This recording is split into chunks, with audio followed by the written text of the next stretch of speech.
Hello there. I will not be muted this time.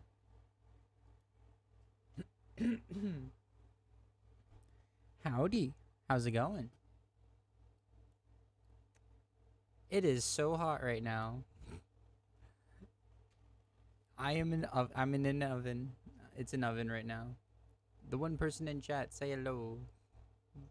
I'm calling you out. Alright. I'm the Shy Doomer. I'm a, I guess, political VTuber. I don't know. I'm just starting out. I don't even know what I am. We're here to talk about a couple things today. It's gonna be fun. It's gonna be great. If you want to follow me on any of my stuff, check in the bio. There's a link tree. All my social medias are there, and my Discord is there too. You can give me suggestions. You can ask for a conversation. A bunch of different stuff. If you disagree with something I say, yada yada yada. Tell me how I'm dumb and stinky. There we go.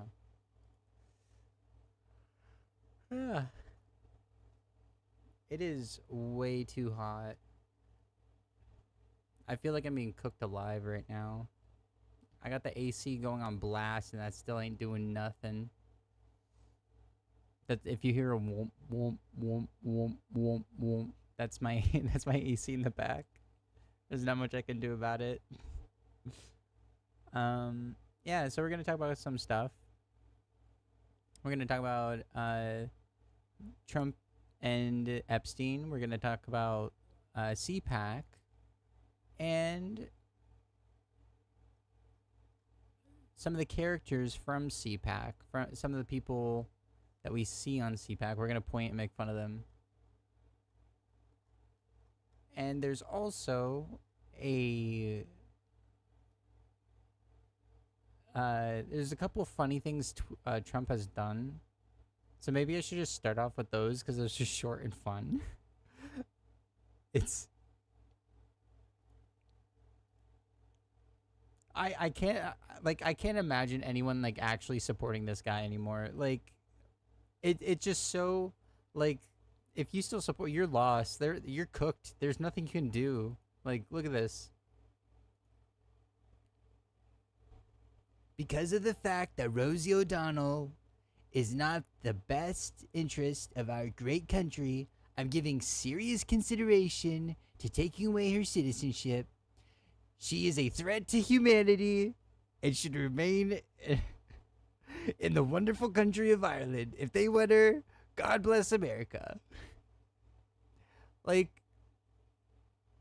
this is the president of the United States just saying like I get to dictate who's a citizen, who's not a citizen anymore. You know, like this is fucking hilarious, but at the same time, it's really scary because he just like this is the reason we have the balance of powers because a dictator is able to just like determine all this stuff, and that's not good. This is the outcome.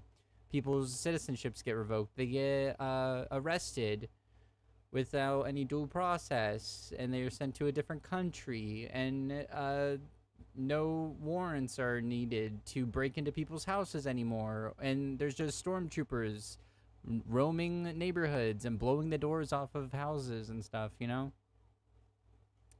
Like, I wish he wasn't so funny because well, honestly, maybe it's a good thing that he's funny because at least I can laugh in pain, you know?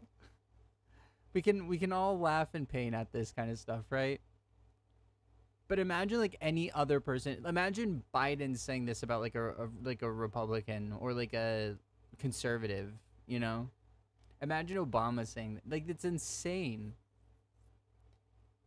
I don't I don't even think Trump knows why he doesn't like Rosie O'Donnell. Like I absolutely do not understand the context behind this. I know he's like he said things in the past like she's a nasty woman. That Rosie O'Donnell's a nasty woman. But I don't even know why. Is it because she criticized him? Oh yes, if you're the fake news. You're a threat. How is Rosie O'Donnell this threat? Like the cognitive dissonance to read this and be like, yeah, based. Uh, Whenever like Trump is like actively crumbling every institution within our country, like the Trump administration is just like, oh yeah, let's just make horrible decisions about like benefits for people when it comes to healthcare or food stamps, when it comes to how we like us getting along with our allies, increasing conflict by just illegally bombing other countries because you lied about WMDs. It's like they're on a freaking speed run of like all the worst things that every president has ever done ever. We got in the like in the Great Depression, they tried tariffs. The Conservative Party, the Republican Party tried tariffs during the Great Depression, and it just made everything worse.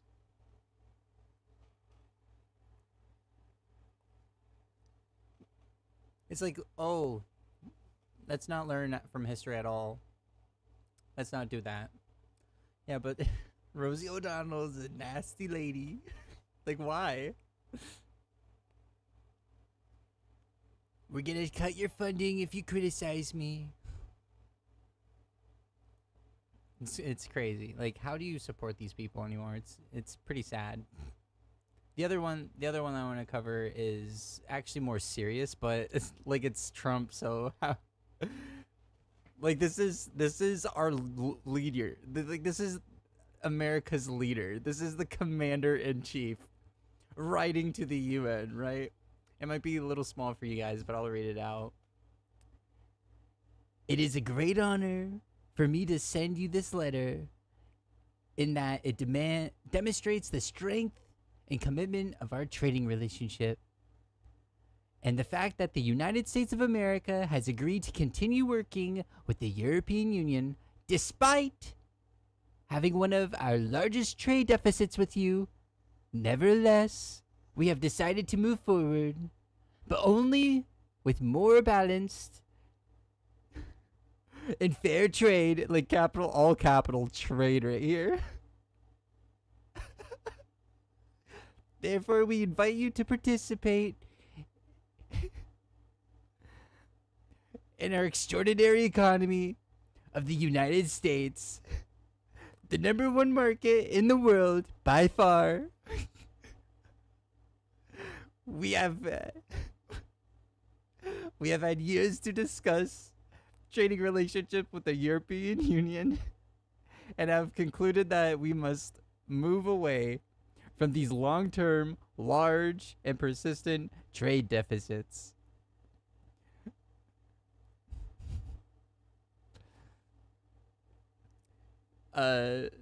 Yeah.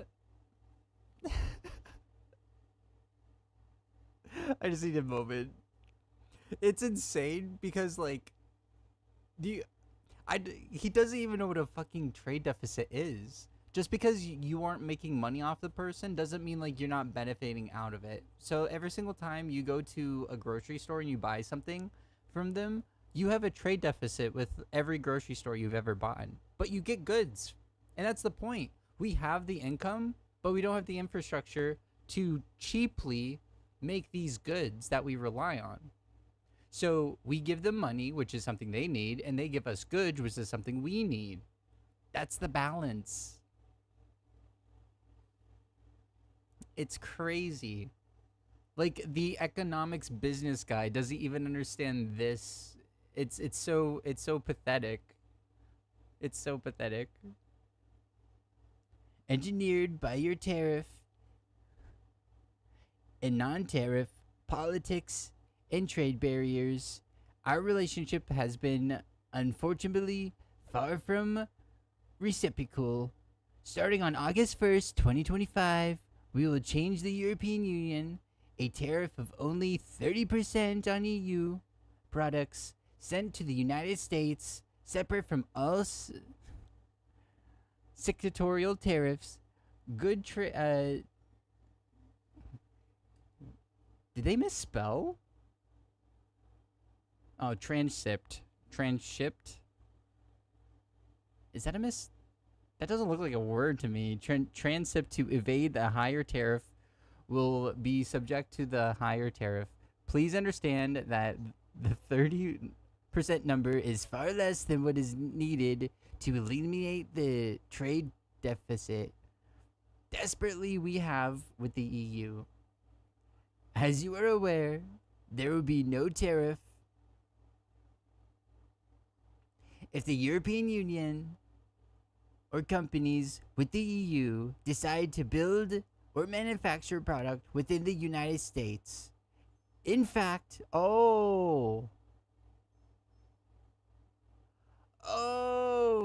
so instead of actually doing his job and implementing bills, he's bullying businesses to move to America, which that's not gonna work.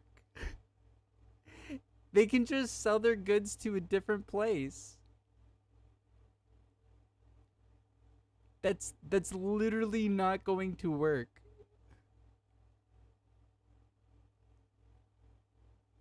The reason the stuff is like the EU doesn't manufacture a bunch of stuff. They also gain most of their goods from cheap labor of third world nations.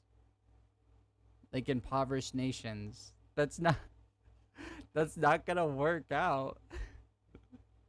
They don't produce anything that, like, tea, it's like all goods, like wine, tea, cheese, like that kind of stuff.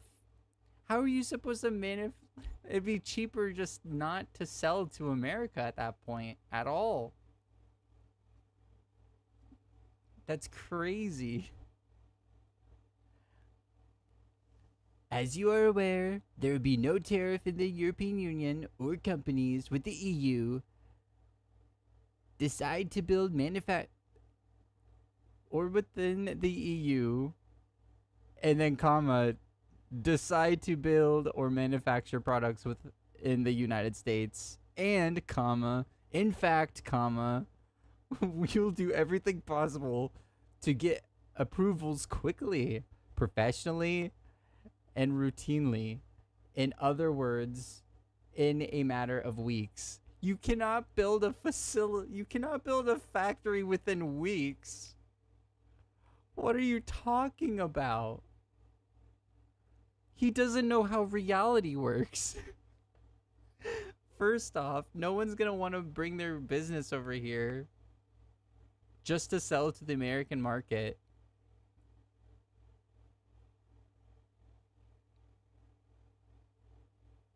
They'll buy out American, like they're just gonna wait until our economy starts crumbling, and then they'll just buy out. They'll just buy out the companies when they're all bankrupt, and then all the American companies will be owned by other foreign nations. Or like billionaires from around the world, or like the billionaires within our country will be doing that. This is not how that works. See, Biden did the CHIPS Act, right? Because that's how you get manufacturing. You have to make an incentive for businesses to actually start opening factories, and like the clean energy bill that like gave benefits to companies that were like producing clean energy products, that created hundreds of thousands of jobs around the country. You know, you have to incentivize the businesses within our country to build in the first place. Like that, what is even, no, he doesn't know anything. I'm not even like an economic stan. Like, I hate economics, and like I know this. That's pathetic. Okay, this is the president of the United States.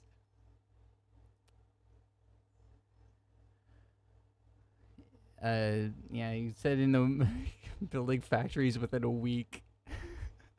The European Union will allow complete and open market access to the United States with no tariff being charged to us. The attempt to reduce large trade deficit, if for any reason you decide to raise your tariffs and retaliate, then whatever the number you choose to rise them by, we will add to the 30% that we charge. Please understand that these tariffs are necessary to correct the many years of the European Union tariff, and non-tariff policies and trade barriers, which caused the large and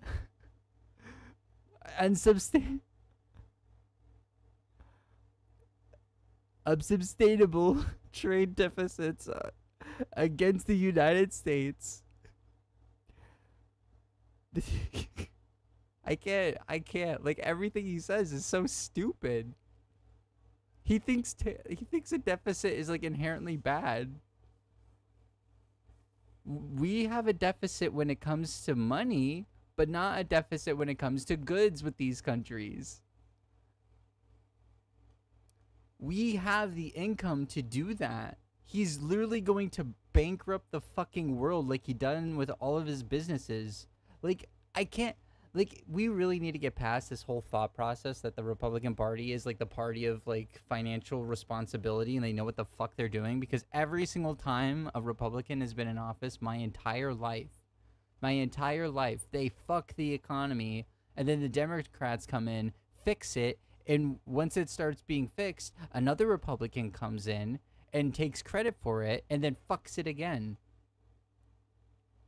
Clinton, I hate Clinton. He fixed the economy. Bush fucked the economy from Clinton. Obama fixed the Bush fuck ups. And then Trump fucked over the Obama fixes. And then Biden had to come in and fix the Trump fuck ups. But because there wasn't 8 years in between, we didn't see the rise because these things don't just like fix overnight. And now we're like in the dirt because of it. They just don't know what the hell they're doing. Like ever. They want to cut, like their only modus operandi is cutting taxes for the wealthy. This deficit is a major threat to our economy. Indeed, our national security. This is fucking newspeak. None of these words mean anything anymore, I guess. National security. He's a threat to our economy more than anything else. We look forward to working with you as your trading partner for many years to come. If you wish to open your heterophore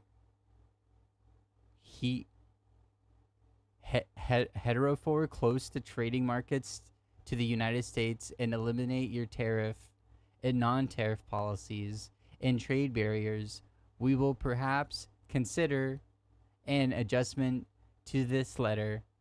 These tariffs may be modified upward or downward depending on our relationship with your country. You will never be disappointed with the United States. Thank you for your attention to this matter. President Donald Trump. Like, I cannot believe they let him write this shit. He's not a negotiator, he's a bully. Negotiating isn't bringing a shotgun to the table and pointing at them when they don't do what you want. That's not negotiation. That's literally just like wielding authoritarian power. Like being an authority. That's like, he's supposed to be the great negotiator, but he can't even freaking negotiate tariffs with people. Like, he probably could have negotiated lowering some tariffs. But instead, he went like full shotgun. People just stopped trading with us. China literally was about to completely stop trading with us. A lot of the ships that were coming from China, they just dumped all their goods. Like off the side of the boat. So, or like they had another ship meet them halfway, grab all the stuff, and then send it back.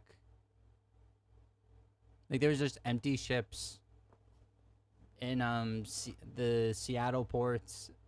Like all the ports were pretty much dead for a while.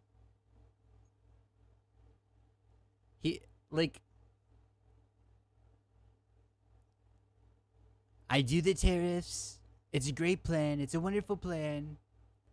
Oh, I'm gonna get rid of the tariffs, and their voters and his voters are like, oh, it's the art of the deal.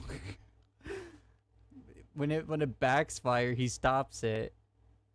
Oh, it's the art of the deal. Oh my goodness, I can't even. I just actually can't even. Oh no. Oh my gosh.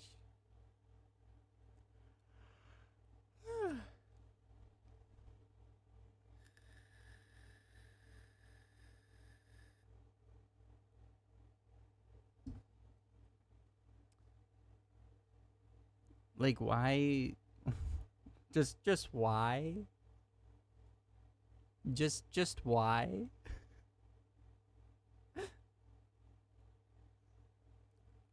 Deficit isn't necessarily a bad thing. You have a deficit with every place you've ever purchased good from. You got a good in return of money. We get goods in return of money. We have the economy to do it. And because we have such a big economy, it's too expensive to make those goods here. So we rely on other countries. So it's like, it's not like, oh, they need us to survive. It's like, it's a mutual beneficial thing. It's like If you know what a not a firefly, a love bug. If you know what a love bug is, when love bugs mate, they like fuse their butts together, right? And that's us with the rest of the world. If you rip them apart, both of them die.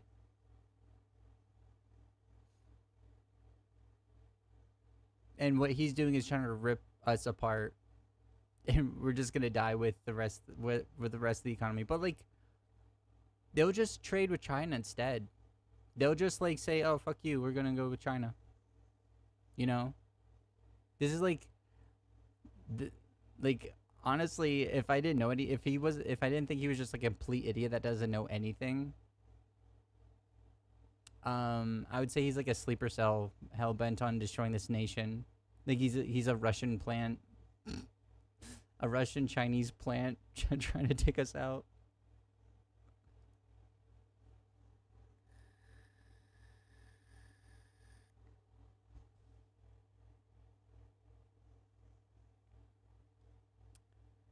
Where could it be? I'm looking, but I cannot see. Where is the thing I'm looking for? Is it deleted? I hope not.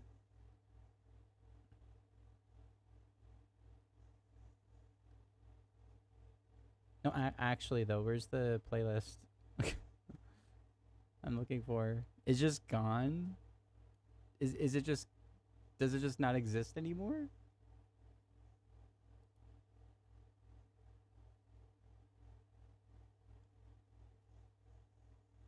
Has been sent into the nether sphere? That's crazy. Oh, here it is.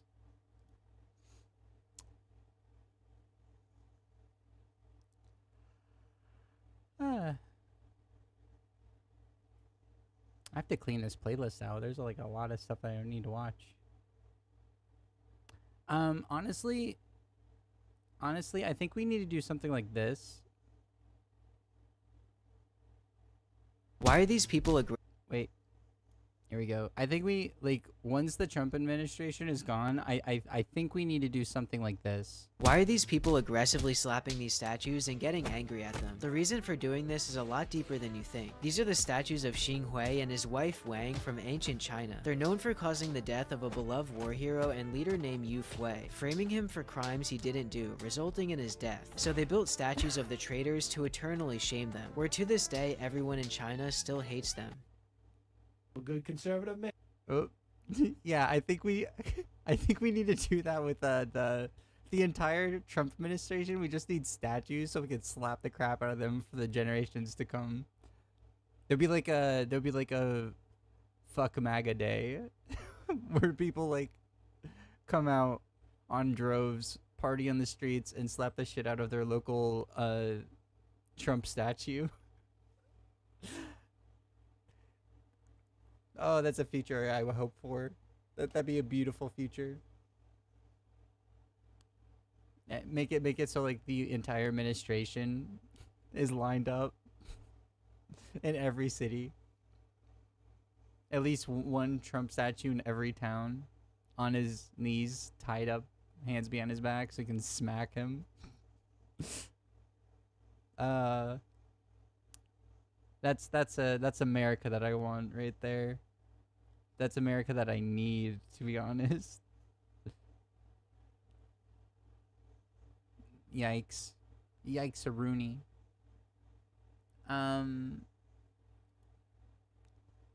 Lazy.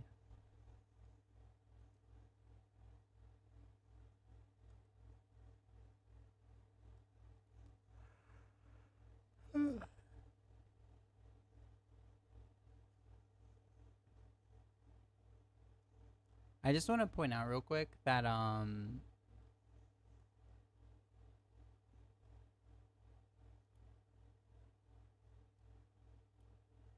just want to point out real quick that like I do not understand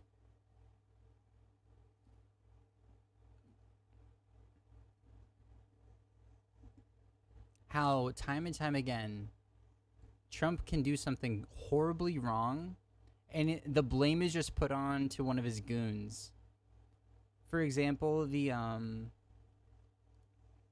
Epstein list, they're trying to pin it all on what's her name?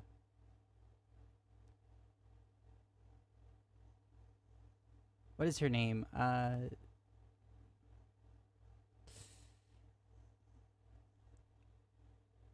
The blonde lady. They're all blonde ladies. What do they mean? They're all trying to put it on the person who came out and said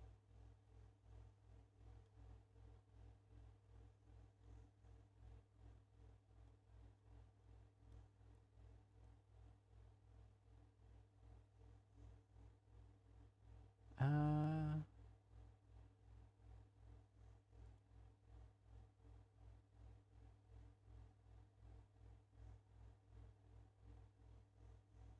this right here. This right here is what I'm talking about.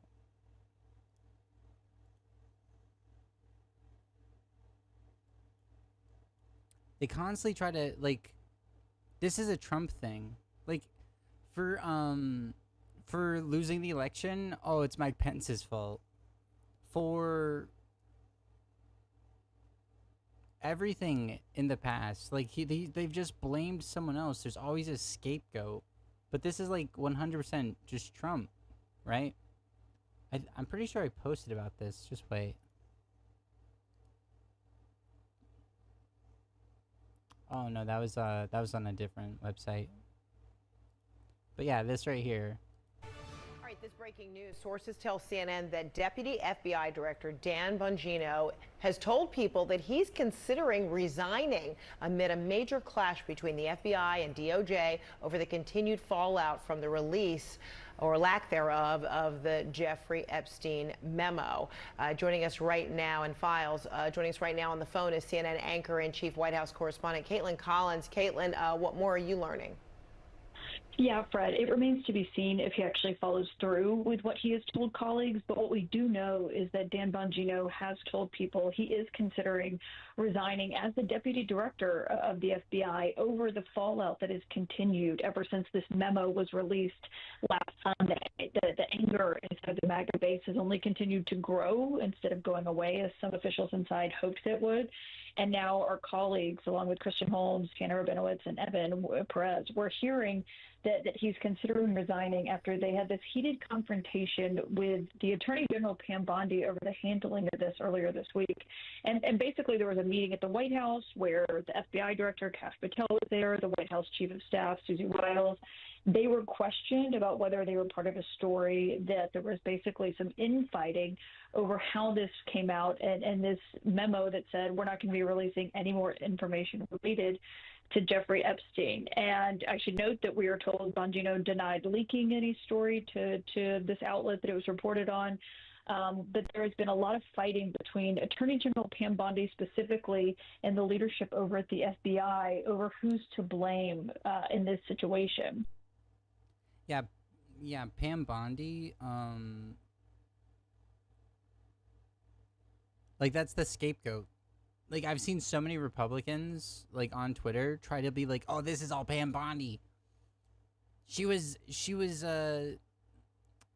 in charge of the courts or something. Like she was also in Florida during the first investigation, and he got a slap on the wrist and got to leave jail and all this.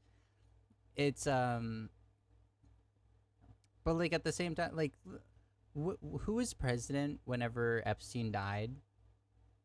Trump.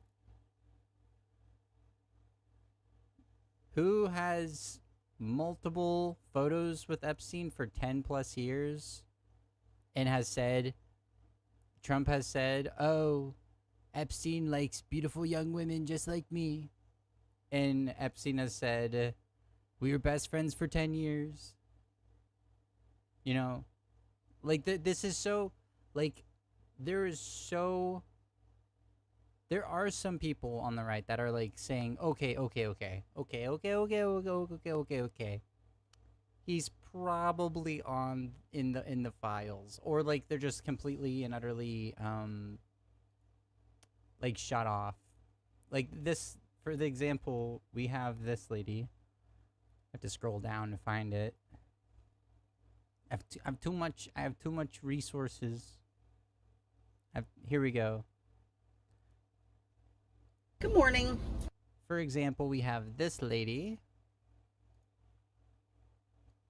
right here. Whoop.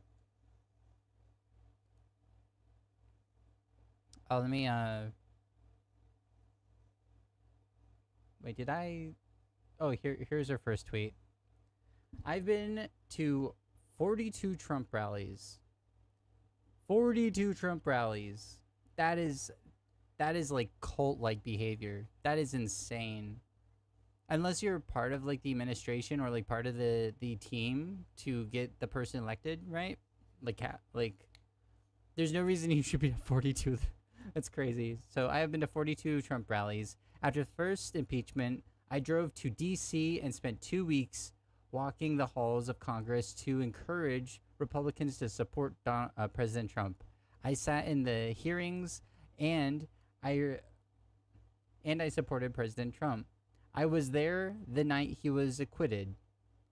After the 2020 election was stolen, still on like their brainworms are so gone. Every court hearing, I think it was like 63, 64 court hearings, and they just were like, oh yeah, we have no evidence. Like literally, what's his name? He shit himself in court. The old greasy New Yorker. He literally like shit himself in court. Yeah, he was like, oh, yeah, we have no evidence. A Fox News loses the lawsuit, slandering the company that runs the voting machines, right? Like there's everything shows like they were wrong, right? People just hated Trump. People just were tired of him after the first 4 years. And they're still on this shit, right? I went to see 2,000 Mules. I was livid at the lack of action. If you know what 2,000 Mules is, it's a propaganda piece to make the Jan 6ers seem like they're victims and everything, and it was like actually Antifa or FBI agents. But like, who was president at the time during that? Who was in charge of the FBI? Trump's people. Like, what do you mean? Like, it's the deep state. It's not the deep state whenever it hurts Trump, but it's the deep state when you can make an excuse to justify Trump and his like sycophant, like crazy people, you know? I contracted a Dinesh D, and told him I wanted to deliver copies to Republican members of Congress. They donated 200 copies. I went to a team of 4. I went with a team of 4 to DC and personally hand delivered each one. When it became clear J6 was set up, I started helping J6ers. They, mind you, there was due process, and they admitted to being guilty of violent crimes, most of them, and multiple of them, since they've been released under Trump's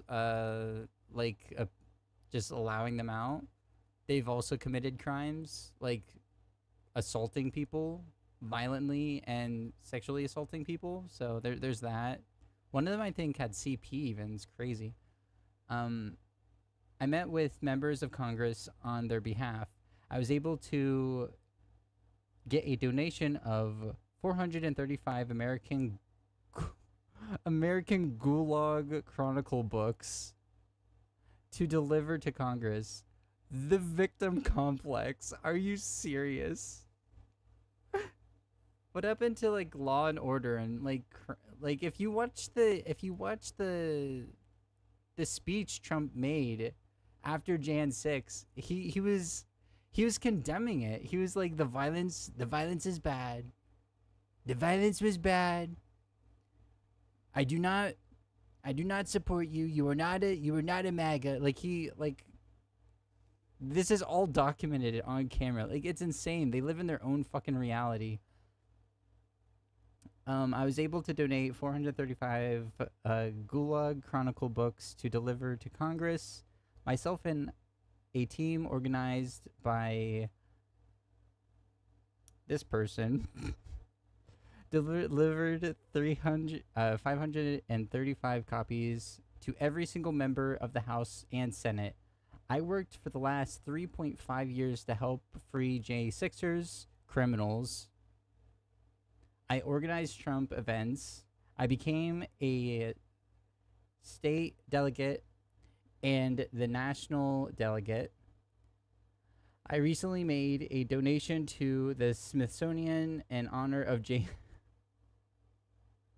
J6ers. I say all of this to tell you I'm done.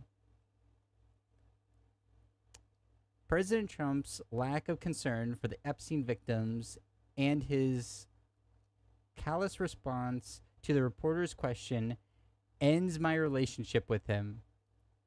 I will not support a man who denies justice to the victims, who in this case are children, and mocks the question. So, like, this is the cognitive dissonance right here, right? Going on like a rant about how like loyal you were to the cause, so much so that you didn't give a fuck about the victims of the people, like the police that were assaulted, of the people that were targeted during January 6th, you know? The victims of Trump essaying, you know, found liable for that. That's like, it's like the cognitive dissonance. And it's so funny because MAGA dug themselves in this fucking hole. If they would have just they had a fearmonger about the Epstein, like, oh, Joe Biden eats babies. Bill Clinton is a child diddler, you know? If they didn't do all that, they would have been fine. If they just like ignored it. But like they utilized it to attack their political opponents without any like actual evidence, and now they're reaping the consequences. They created this monster. This person is like straight up full gung-ho in support, and they created this monster. They like adopted the QAnon talking points to melt their viewer their followers' minds, you know, their constituents' minds. And now they're reaping the consequences, which is really, really funny. I also want to talk, like, I want to let her talk, because this is like, out of all of the things he's done. Oh no, are you gonna break again? I hate Twitter so much. Twitter is such a dog crap. Video. There we go. Good morning. I wanted to make a quick video. I just drove to my hometown to attend a funeral for my uncle, so I had a little time to think, and I cannot get this Epstein situation out of my head. I am so upset. This is the same person, by the way, if you're wondering. This is the person that we just read from. With the behavior of President Trump the other day when the reporter asked the question about the files, the question that we all wanted the answer to. He dismissed this reporter. He tried to intimidate this reporter. He tried to intimidate the room so that no one else would ask that question. That's what Democrats do. You see the cognitive dissonance. This is what I'm talking about. This is what Democrats do. Dude, this has been Trump's modus operandi the entire time. Now you're just upset because he's not he's not doing what you wanted him to do. Right? He's targeted people this entire time. This is the cognitive dissonance. Oh, that's what Democrats demonize people for asking questions. What do you mean? It's Trump's always like, "You're fake news, CNN. Horrible, nasty people you are." I'm all for him calling out stupid questions because there are a lot of those. But this was not a stupid question. This was a legitimate question. It was a fair question. It was a question I wanted the answer to, and I think a lot of other people did. But he did not want that question asked, and he did not want it answered. He stepped right over Pam Bondi and tried to deflect and have her not answer the question. I wonder why.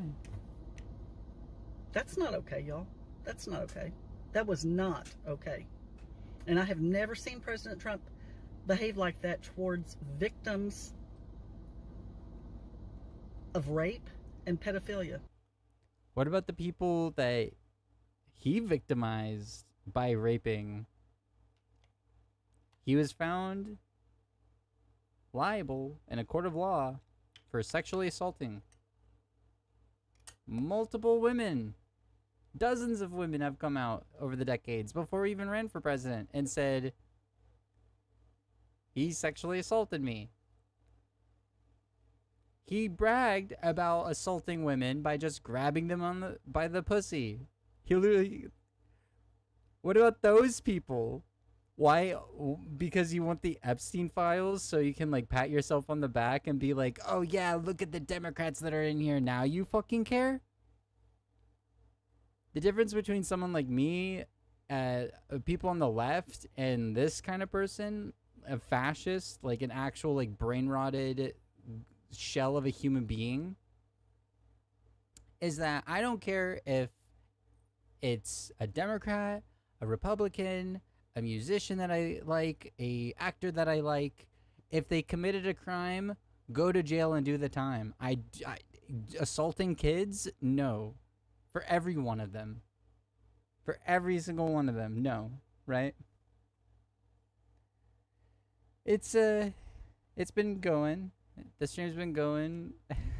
Thank you for asking. We're talking about Trump and Epstein right now, and how like even the most loyal people in the Trump administration or like Trump supporters have just been like flabbergasted with the lies, you know, with the like this was never like he was never gonna release it. Like I showed a clip in my last stream of him being like, yeah, he was asked like, would you release the JFK files? He's like, yep. What about 9/11? Yep. What about Epstein?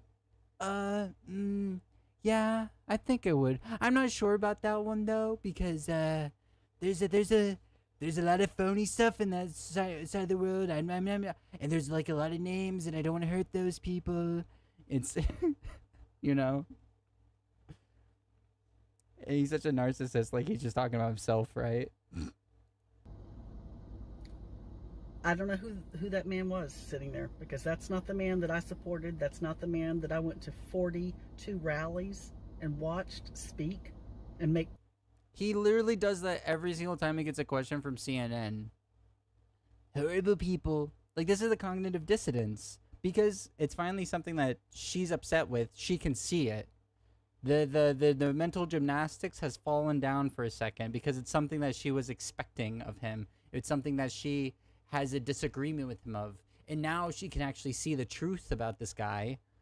Every other time it's like, oh, he's being based, or oh, it's necessary, or oh, it's justified. But now because it's something that she wanted the Epstein files to be like, you see, Biden eats children, babies. Biden eat babies, or some crazy stuff. The Democrats do blood libel, something crazy, you know. She actually can see it. Like, no, this is just his behavior even before he became, even before he ran in 2016. This has just been his behavior his entire fucking life.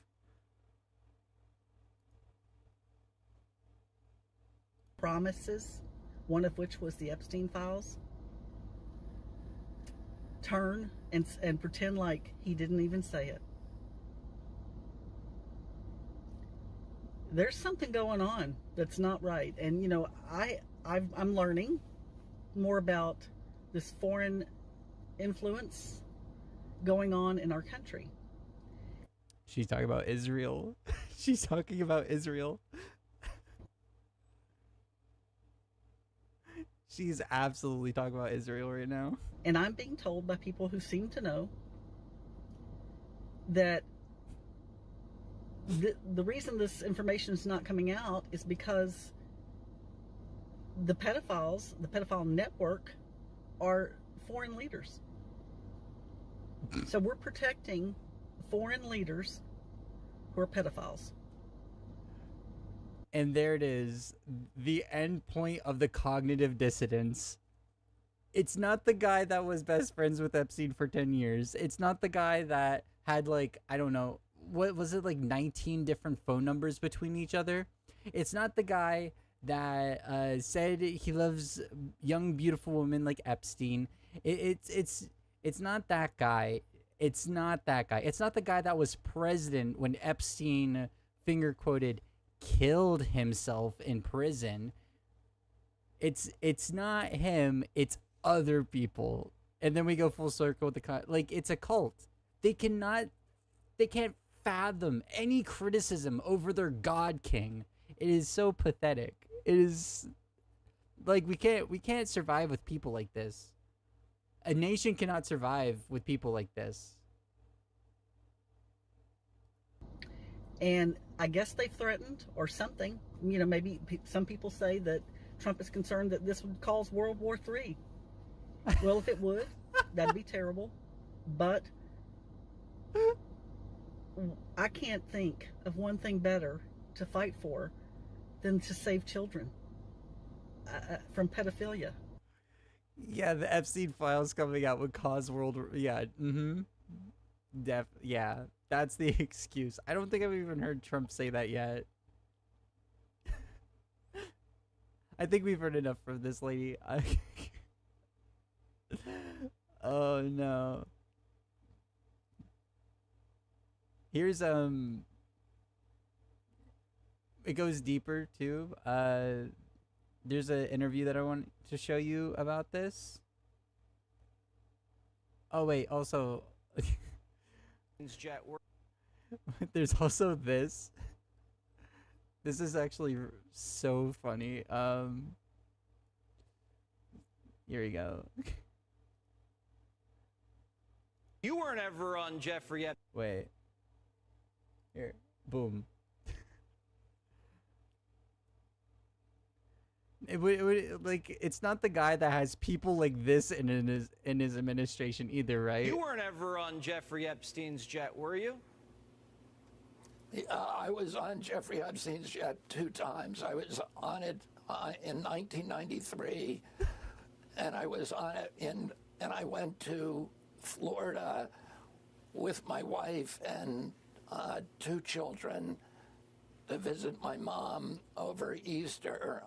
My wife had some kind of relationship with Ghislaine Maxwell, and they offered us his response to that. a ride to Palm Beach. So I went then, and then on another occasion, I flew again with my family, with I think 4 of my children, and Mary, my wife, to Rapid City, South Dakota, to go fossil hunting for a weekend. And but otherwise, I was never on his jet alone. I've been very open about this from the beginning. This was in '93, so it was 30 years ago. It was before anybody knew about Jeffrey Epstein's, his nefarious issues. And But that's whenever the nefarious issues were going on, right? I agree. There's cases of, young girls at the time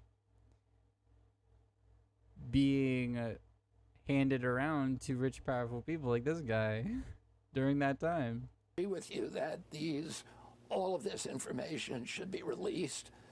And we should get real answers on what happened to Jeffrey Epstein and any of the high-level political people that he was involved with. All of that should be open to the public. So true. I just have to end it with like this deadpan stare, like this dead ass stare right here. That he's like, why are you saying any of this? What are you doing? Oh my God, what is going on? Why? Why did you do this? You could have said, not really, no, and we could have been over with it. But you. Everyone else lies. Why are you not lying, bro? Why are you not lying?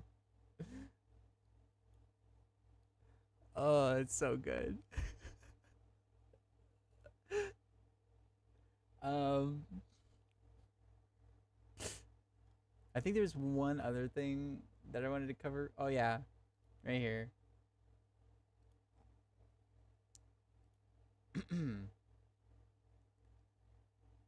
Metadata shows the FBI's raw, quote, raw Jeffrey Epstein prison video was likely modified. There's no evidence that the footage was deceptively manipulated, but ambiguities around how the video was processed may further fuel conspiracy theories about Epstein's death. Right? Like, and it's not even like someone had to go in there and kill him. They could have just been like, you know what to do. And one of the guards could have, like, handed him the materials and was like, you know what to do. There's like a bunch of ways. Like, he could have just done it himself, but it was like a force kind of thing. Like, you gotta do it. So, like, there's So even like the videos that they're showing is like shown to have tampering. Like it's just, it's not looking good for the QAnon crowd. You know, the people that were like, oh, it's Democrats are demonic sex pests. You know, it's not going well for them. They are not having a good time. That is for sure. That is for sure.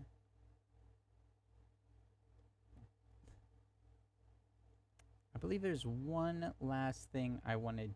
Yeah, there's two. Okay. I talked to President Trump man to man, eye to eye, Silence. on St. Patrick's Day about this. I hate Twitter. Twitter is such a garbage website. Say about this, and I talked to President Trump man to man, eye to eye, on St. Patrick's Day about this and the. Oh, by the way, this person has sexual assault allegations against him. He was fired. O'Reilly was fired from Fox News for sexually harassing his coworkers. So, you know, two sex pests talking about a sex pest. Two sex pests talk about two other sex pests. Isn't that wonderful? I love America. Men are doing such a great job in this little video right here. Good job, men. Kennedy files and the King files. It was all one conversation. And he said, and I agree, there are a lot of names associated with Epstein that had nothing to do with Epstein's conduct. They maybe had lunch with him or maybe had some correspondence for one thing or another. If that name gets out, those people are destroyed because there's not going to be any context. Media doesn't care about context. So you can't do that. You can't destroy human beings by putting out the files, whatever they may be. I talked to President Trump. So they're literally justifying, like, keeping it hidden. What you can do is bring that evidence against the individuals that actually did assault children to a court of law. You can get a warrant out for their arrest and take them to jail and then have them go through due process. That's what you can do. You don't have to release the whole list of people that have ever spoken with Epstein, but I think that they said there was like thousands of videos of like child diddling, and that can't all be Epstein, because why is Maxwell in prison then, right? She was in prison because like she was the middle lady. She's the one that like set up. She was the one that found clients and then set everything up. It was like literally the evidence against her was the client list.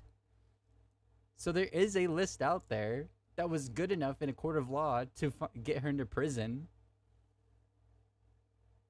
But apparently the list isn't good enough to prove that they actually diddled kids. But why would she be in prison if there was no evidence in that list and evidence to show that that's what she was doing with the people in the... See, nothing makes sense. It doesn't. None of it makes sense. None of it makes sense. It's all... Who knows? I don't know. Do you know? I don't know. This one's really good. This is what I'm gonna end it on, because not much is new. Not much new things have come out. Mostly just like MAGA is like up in arms, and we're gonna see that in Cpack after this. I made sure to like just to cover a couple funny things, not funny, but like big topics that actually matter. In my opinion, so I can play games and just have fun with you guys, or with whoever is watching. If you want to have a discussion, if you want to like and subscribe, that'd be awesome. A like goes a long way, actually. It does help. Yeah, but this is the last thing that I want to cover. But before that, the last thing I want to say is, if you want to follow me on any social media, down in the bio, there is a link tree that will take you to all my social media. And if you want to join the Discord, it's a very chill spot. There's not many, there's not any aggro people in there. It's just a bunch of very chill, lefty-ish kind of people right now. But it is open to chuds. Just follow the rules. And if you would like to debate me, that's where you can debate me at. So yeah. So let's get into this one, right? This is the last thing I want to cover. Sinking ship, absolutely sinking ship. Wait, I gotta. Boop, boop. So let me tell you, I know for a fact documents are being suppressed, and they're being suppressed to protect individuals. I know the names of the individuals. I know why they're being suppressed. I know who's suppressing them, but I'm bound by confidentiality from a judge and cases, and I can't disclose what I know.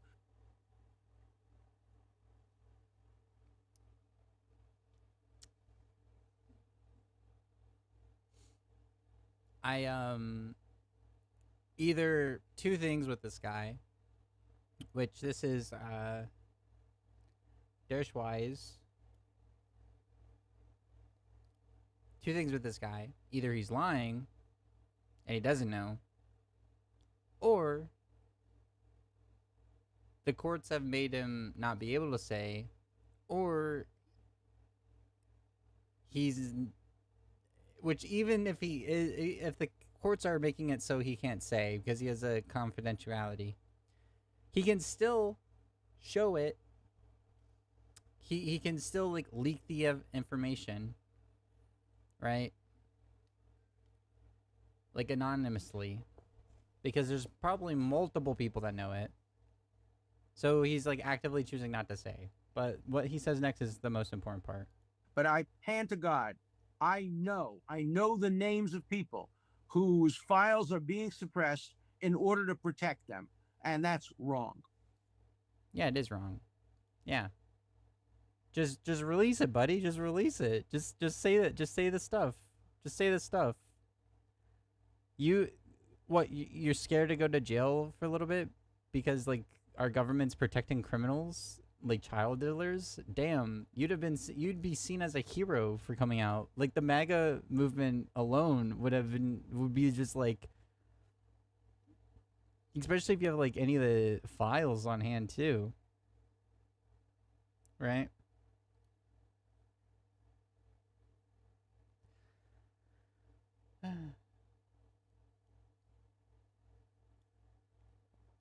Yeah.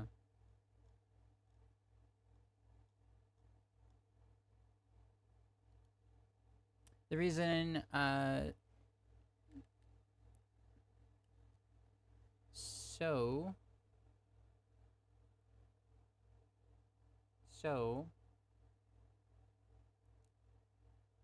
the reason I cover that again a little bit is because like CPOSA just had an event down in Florida, and this is how the audience reacted of Republicans, all Republicans, mind you. This is how the audience reacted when asked a simple question about how Donald Trump is handling everything. Satisfied.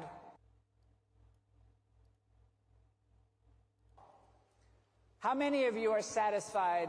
You can clap. Satisfied with the results of the Epstein investigation? Clap.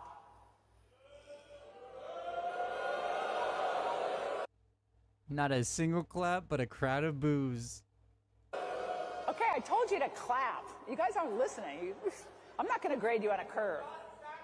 So I was going to get to that. How many of you are not satisfied with the results of the investigation? The entire crowd. And that response says oh man. Her face.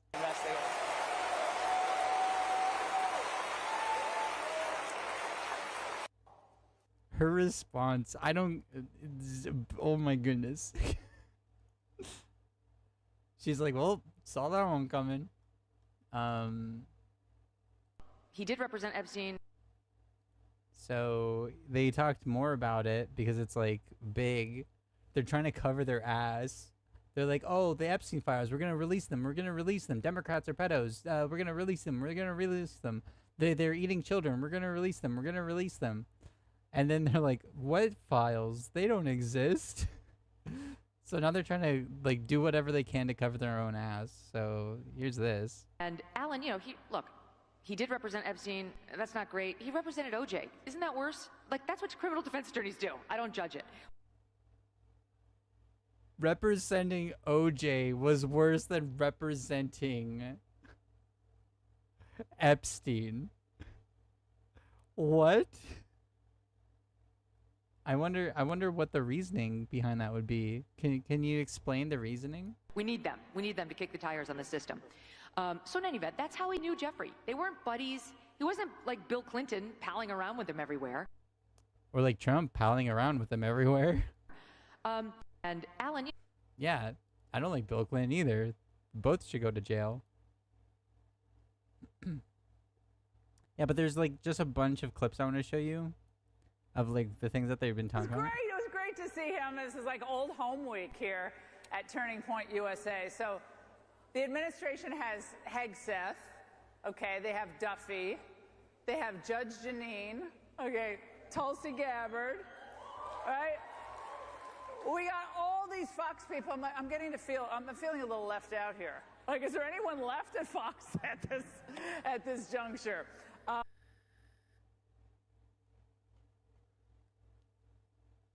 Not people that were actually qualified to do the job, but Fox DEI hires. Because it's a yes man. Like, this is the cognitive dissonance. Like, the crowd cheers for this. It was great to see him. This is like old home week. This here is the cognitive dissonance. Turning Point like, USA. So the administration has it's not about merit. It's not about like qualifying. It's about someone that will say yes. And obviously, if you work for Fox News, you were ghoulish enough to lie about the election and like everything else Fox News has ever said ever.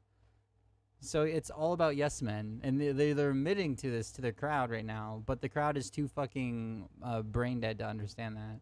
Seth. Okay, they have Duffy. They have Judge Janine. Okay, Tulsi Gabbard. Right? We got all these Fox people. I'm feeling a little left out here. Like, is there anyone left at Fox at this juncture? I was thinking it was great. It was.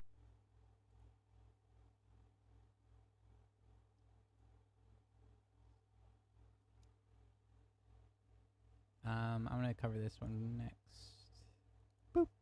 Oh, I know. I was talking about someone tomorrow, so that might be speaking of this. Oh, yeah. But, Okay.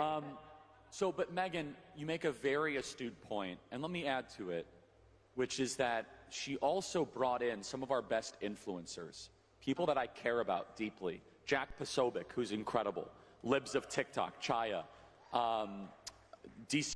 This is about the Epstein files, because remember, whenever the administration first came in, they released the first wave, which was what we already knew, but actually more censored than it was originally released as.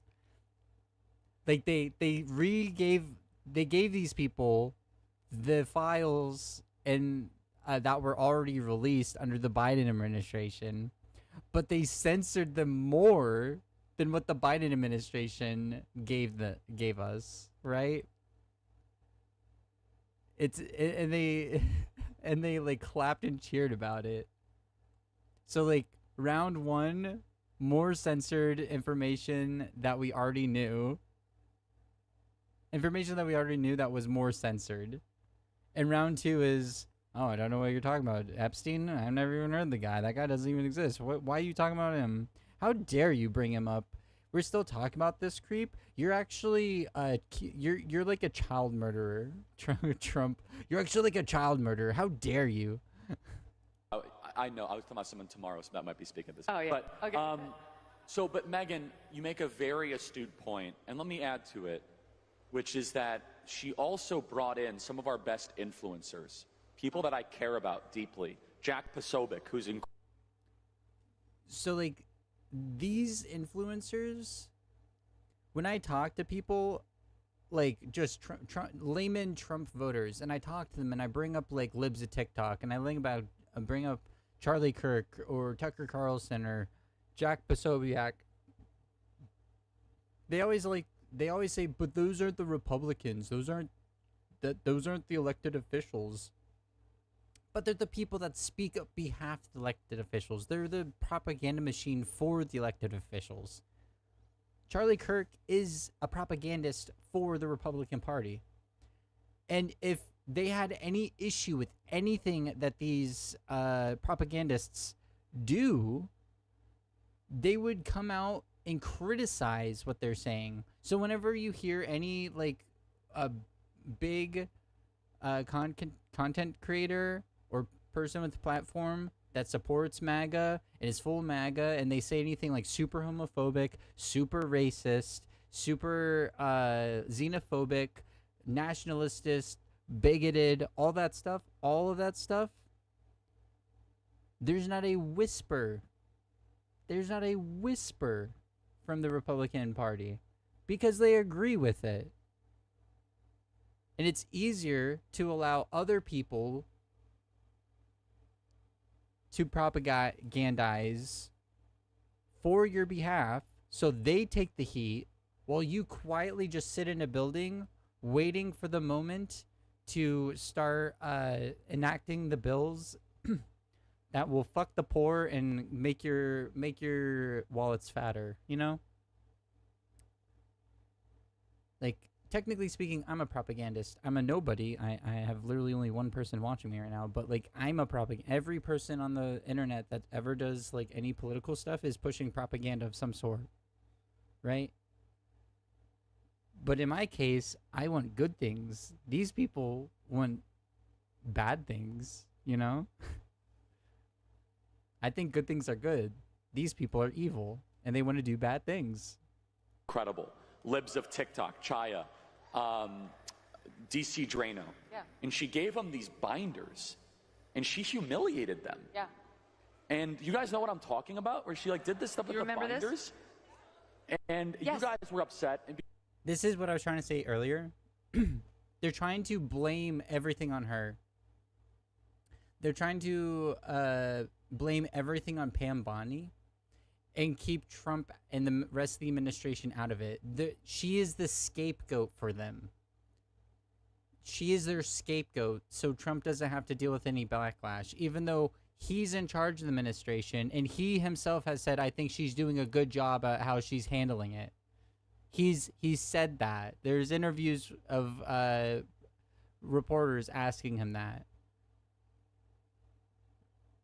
You can find it. He says, I think she's doing a wonderful job. He was because the FBI director was saying, I want her to be fired. Trump was asked if he was thinking about firing her, and he's like, no, I think she's doing a terrific job.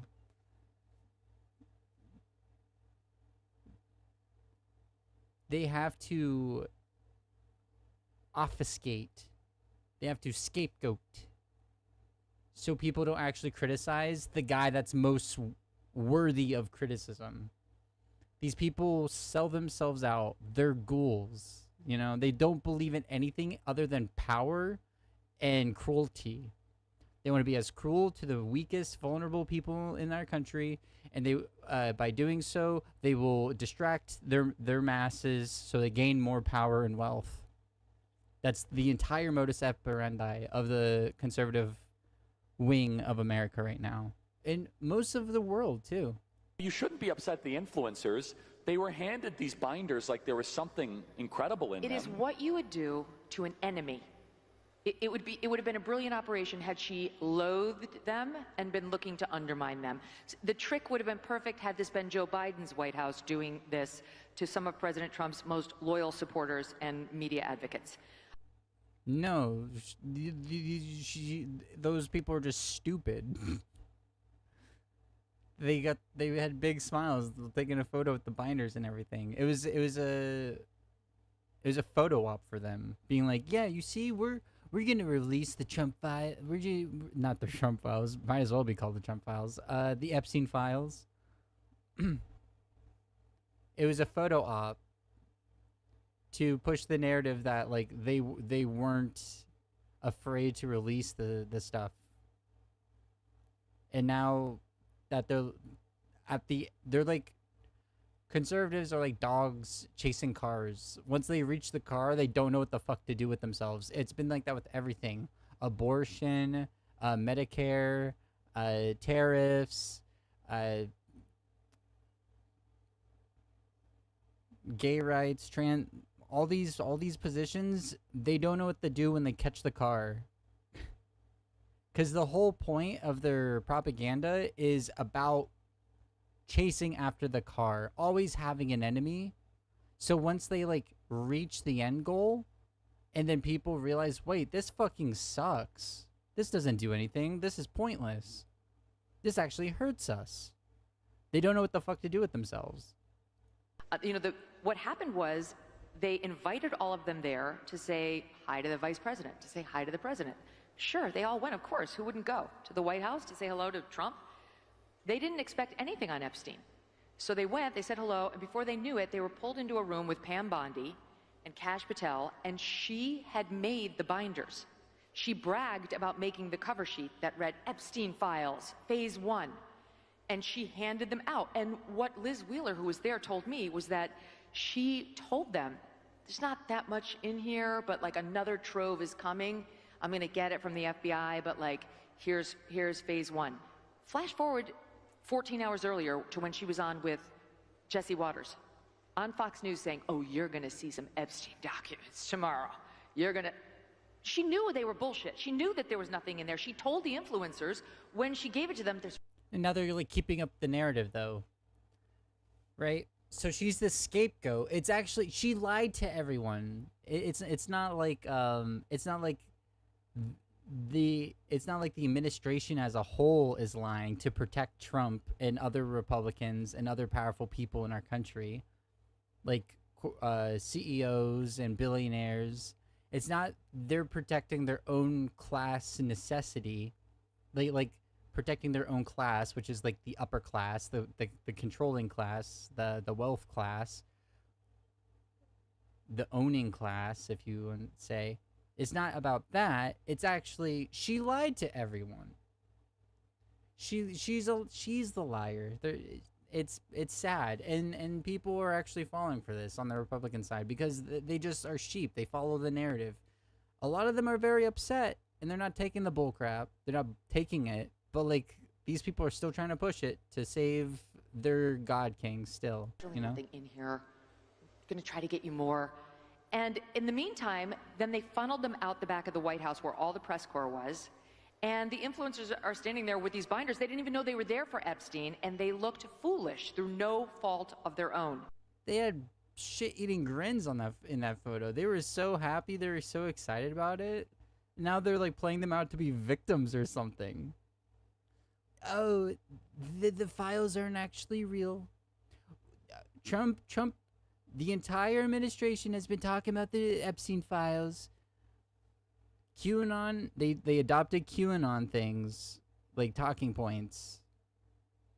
And now that they've reached the car, they don't know what to do. They're like, no, they're not real. They don't know what to do. The only fault was they trusted her. And these are some of our best people that that we should have their back. Liz Wheeler's amazing, Jack Posobiec. Yes. And they got... She dinged their credibility for no reason. 100%. No, people don't think their credibility is hurt whatsoever. The Trump administration's credibility is hurting right now. It's not them. They're not the people that everyone's upset at. They're not any victim. They're not a victim to anything. Y'all are just liars. Y'all are just liars.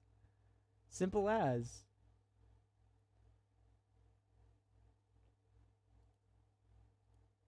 It's just crazy, man. It's just crazy. They can't keep getting away with this. No, we all have busy lives, and President Trump has a busy life, and I don't think he realizes how much he's humiliated the administration. This is a self-inflicted wound. Oh, now they're... oh, okay. Now we're targeting Trump. Okay. No, we all have busy lives, and President Trump has a busy life, and I don't think he realizes how much he's humiliated the administration. This is a self-inflicted wound. She caused it. Again, I have nothing against Pam. No. It's not like she caused it. Oh my gosh. He's humiliated the administration, but she's caused the what? She's talking out of both sides of her mouth right now. Cause like none of this is real. None of this makes sense. It's all baloney. Like, what are we even talking about? The administration ran on QAnon talking points, and now that they have all the evidence and it's 100% proven, like if I would be surprised if he wasn't in any of the evidence. Because he already has sexual assault. He's already liable for sexual assault. Like, he lost that lawsuit. He's already been found liable for that. He's been friends with Epstein for 10 years. Do I have to repeat myself? Like...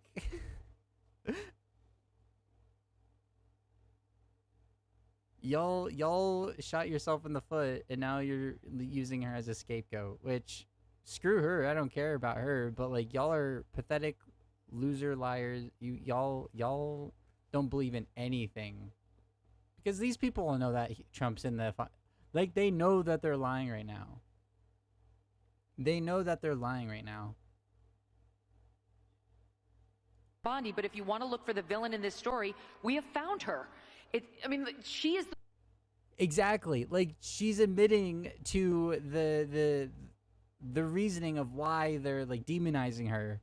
They want to make her out to be the villain to get people to focus on her and not just the Trump administration as a whole, or Trump probably being in the files because they're trying to protect their God King.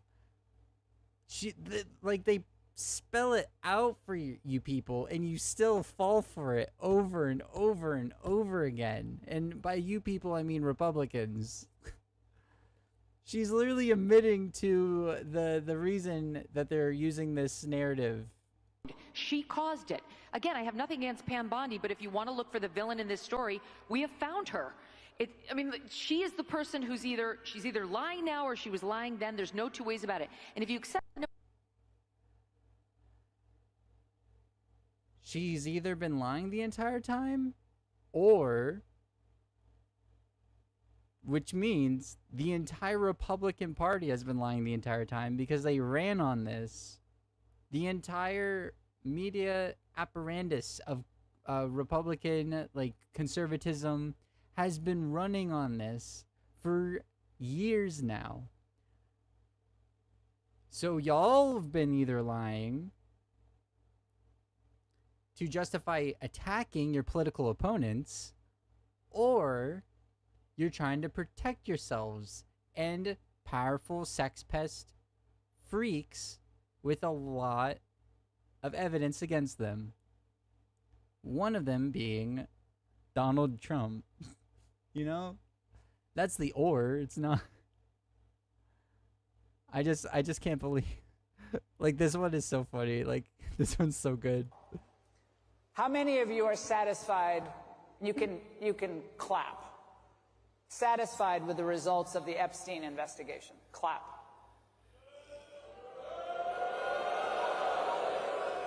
Okay, I told you to clap. You guys aren't listening. I'm not going to grade you on a curve. So I was going to get to that. How many of you are not satisfied with the results of the investigation? Her response. Shakes her head yeah, makes sense. Looks down I don't know what to do at this point. We're fucked. Shot ourselves in the foot. Yeah, there's been just a bunch of crazy ghoulish things. Some other stuff that happened at the Cpack is what's his name? Freaking Michael Knowles. I'm horrible with names. I don't like remembering people that don't matter to me, and at the end of the day, if he died on the stage, I wouldn't care, right? So Michael Knowles, they live in their own fantasy. I went to Pride this year, and I don't live in a big area, but there's 5,000 people that attended my Pride. And this is what he says. They have a narrative, and they just believe because they're guys in charge, they've won the culture war. Now, speaking of the LGBT, it is not just the T that is fading from the public square. And okay, also everyone that was oh yeah, it's just the trans people. Those are the ones. He's literally going to admit that they were just the first people to attack. Next is the rest. And all of the LGBT people out there, you get what you fucking deserve, I guess, right? You either stood with us or you're gonna die alone. You know?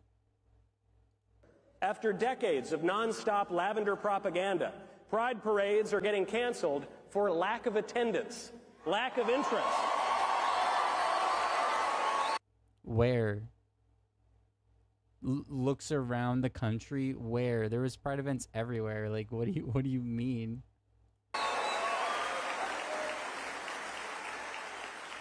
JoJo Siwa is no longer a lesbian. Who cares? Nature is healing. That's great. Nature is healing. It's always been about erasing LGBTQ people. It's never been about reality, facts, people's like it's always just been about cruelty and the eradication of queer people, right? Like, and he admits it. Like this is like him saying the quiet part out loud. He also says it way back in the day. Be no middle way in dealing with transgenderism. There can be no middle way in dealing with transgenderism. It is all or nothing. If transgenderism is true, if men really can become women, then it's true for everybody of all ages. If transgenderism is false, as it is, if men really can't become women, as they cannot, then it's false for everybody too. And if it's false, then we should not indulge it, especially since that indulgence requires taking away the rights and customs of so many people.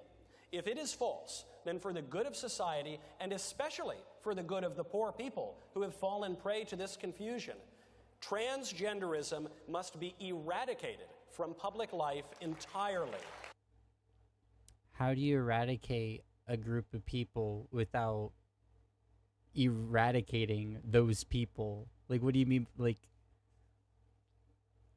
so not only trans people need to be eradicated from public life, but the rest of the letters need to be eradicated from public life entirely.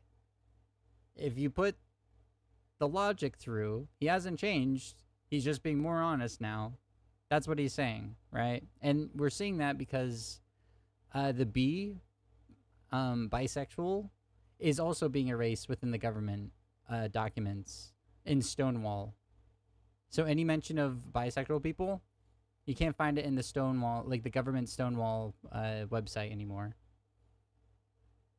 But I just really want to go through like and pick apart like each part he says, because it's all bull. And I know the few people that watch me are like chud family members sometimes, so There can be no middle way in dealing with transgenderism. It is all or nothing. If transgenderism is true, if men really can become women, it's not about men becoming women. It's just about not having a sense of self that aligns with what was determined at birth. It is literally a sense of freedom. It is self-expression, is a sense of freedom. It's a way of saying, I am this. The government and a doctor do not determine who I am. Right? That's, at the end of the day, that's what it is.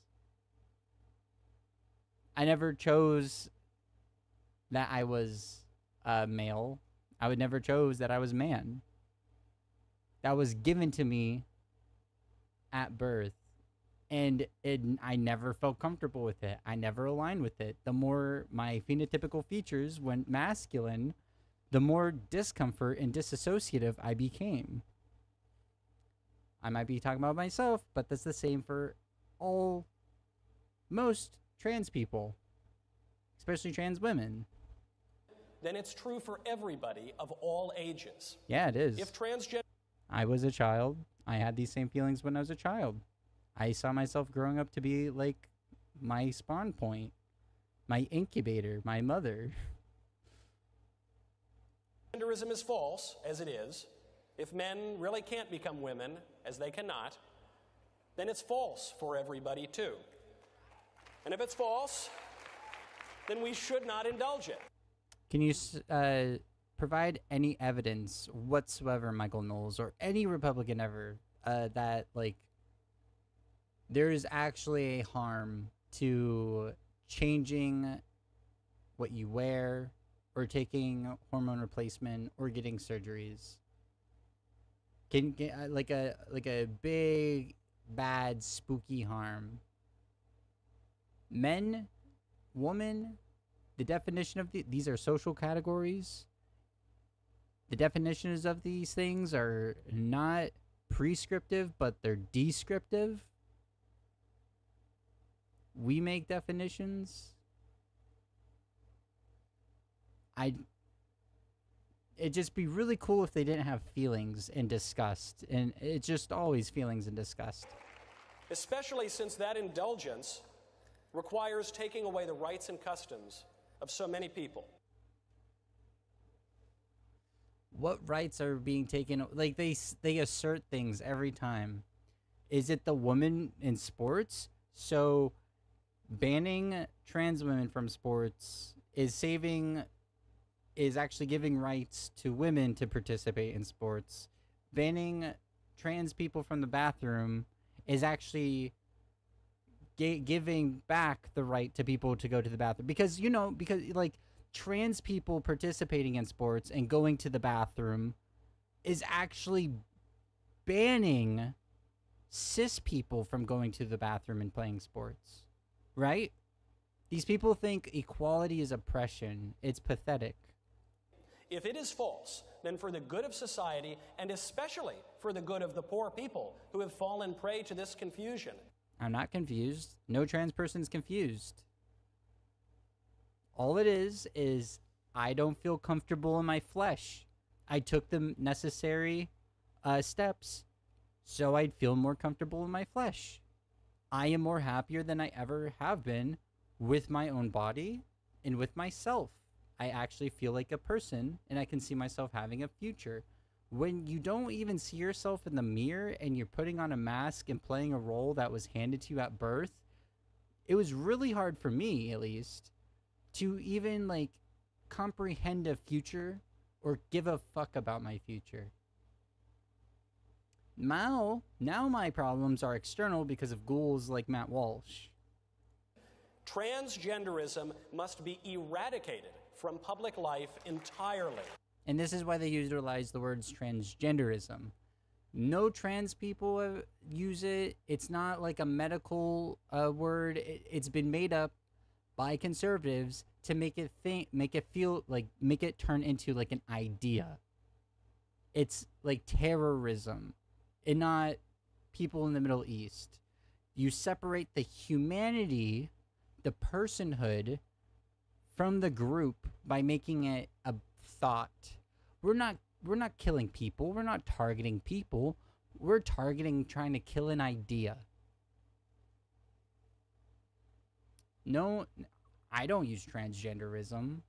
I don't know what the fuck transgenderism would even be. It's not a philosophy. We have words to describe a group of people that don't align with this gender assigned at birth, and we call them trans people. We have language to describe things that we observe in the world. It's not a philosophy. It's not like an idea. It's just it's a feeling at first. I don't feel comfortable in my flesh. What can I do about that? Luckily, medical science allows us to transition, so then we transition. It's an innate sense of self. It's in the brain. Conversion therapy doesn't fucking work. Right? And it's really funny, too, because why do conservatives love dressing in drag? They use it as an excuse to mock trans people, but, like, this is Michael Knowles in drag on the line on internet where young impressionable people can see it. Is he grooming people? What's going on? He's hanging out with a drag queen? What? Smiling and taking a photo with a drag queen? He's okay with it? That's crazy. Remember back in like 2016 when Trump held a LGBTQ, like a flag, and it said LGBTQ for Trump's, like in Sharpie on it? Remember when they were like, oh, we have a big tent. We're not homophobic. We're not transphobic. And now they're just straight up saying we need to bar these people from like social existence. Remember the lie? These people are such cowardice losers. Especially because this is a scene from him doing a gay scene. Students for light and truth? Sure. This horrible, shitty actor in college is now acting on stage and saying horrible, bigoted shit for a paycheck. Because he couldn't cut it out. Like, he couldn't, like, make the cut of being an actor, obviously. Which most of the people that are, like, a part of the Republican propaganda are like this. Like, this is, like, the scene is so hard to watch. Yeah. This movie is a movie where he literally has a gay sex scene. Like, it's so bad. It's so cringe. But yeah, these people don't believe in anything. They'll just do whatever for money. They actually just do not care. They don't believe anything. They never have. They never will. Yeah. There's so many clips from this that I could show.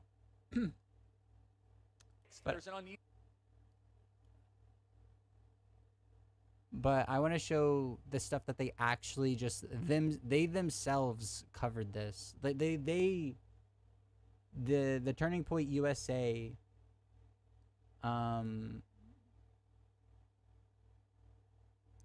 Twitter account shared this stuff. This is what they're okay with sharing, which and to me is like insane. Like, they want to hide like the really juicy like bigotry and like all the MAGA like booing because of Epstein, but this is what they share, and it's still like demonic stuff. Angst, there's an uneasiness, there is a worry, there is a concern.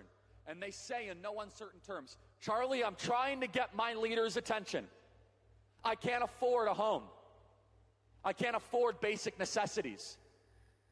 If I ask a girl out on a date and I get one word wrong, she could report me for sexual harassment. I am surrounded by this political correctness where if I don't get the pronouns correct of the trans activist next to me in class, it could be the end of my career. My town, my city is... Can't even say trans person because they can't give us personhood. We're just the thought to kill. Flooded by illegal aliens. Charlie, when will my leaders start fighting for me and my generation? I hear every single day from you in this audience, the students. Charlie, why is it that we spend hundreds of billions of dollars on wars abroad, but our own generation has to go endlessly in debt to pay our medical bills and suffer under credit card debt? Why is it that why you, the next generation, have to compete to buy a home against a Chinese oligarch? Let me be very clear. No foreign national should be allowed to own single-family homes until this generation can have the same homes that their parents have. Notice everything he's saying is not about policy that will actually benefit the people that are struggling in the country, but it's actually talking about harming and being cruel to others by attacking the trans people, by attacking women, by attacking immigration, by attacking these people. We will fix these things, but that doesn't fix anything. It's a obvious. It's a scapegoat. It's not. You have to actually enact policies to make life better for people. Let's go back to the New Deal. The New Deal was tax brackets and social safety nets and public services that made America a lot better than how it is now, at least. Maybe not for all groups. Like, obviously, there was more racism, more oppression of women, queer people, you know. Socially, we're better off. But governmentally wise, we are worse off. And you don't have to have both. Like you don't have to have one or the other. You can have both. Right? But these people want you to believe that they're one and the same. By oppressing, like, we have to go back, and the thing that made us better back then, it made life more affordable for people back then, is us oppressing minority and marginalized groups. There's no policy in here. There's no meat about like how we're going to make the cost of living cheaper. Everything is getting more expensive because our trade routes are screwed when it comes to like jobs are being vacant right now, and the businesses aren't going to hire people, and they don't even want to do the job. Like with farmers, for example, like Americans don't want to do those jobs that immigrants do. They can't even handle those jobs that immigrants do. Right? It's always about, it's not us on top that is literally sucking the wealth out of your pocket and the government and buying up every aspect of this country and making it so you have to pay for services that should be just like a fucking state, like a human right. It's the marginalized communities. It's the queer community. It's the women having rights. It's the black people in the country. It's the brown people in the country. It's all of and it's everyone that's not a cis white heterosexual billionaire. They are the problem. Oh, I mean, I'm sorry. Did I say billionaire? I mean cis white heterosexual man.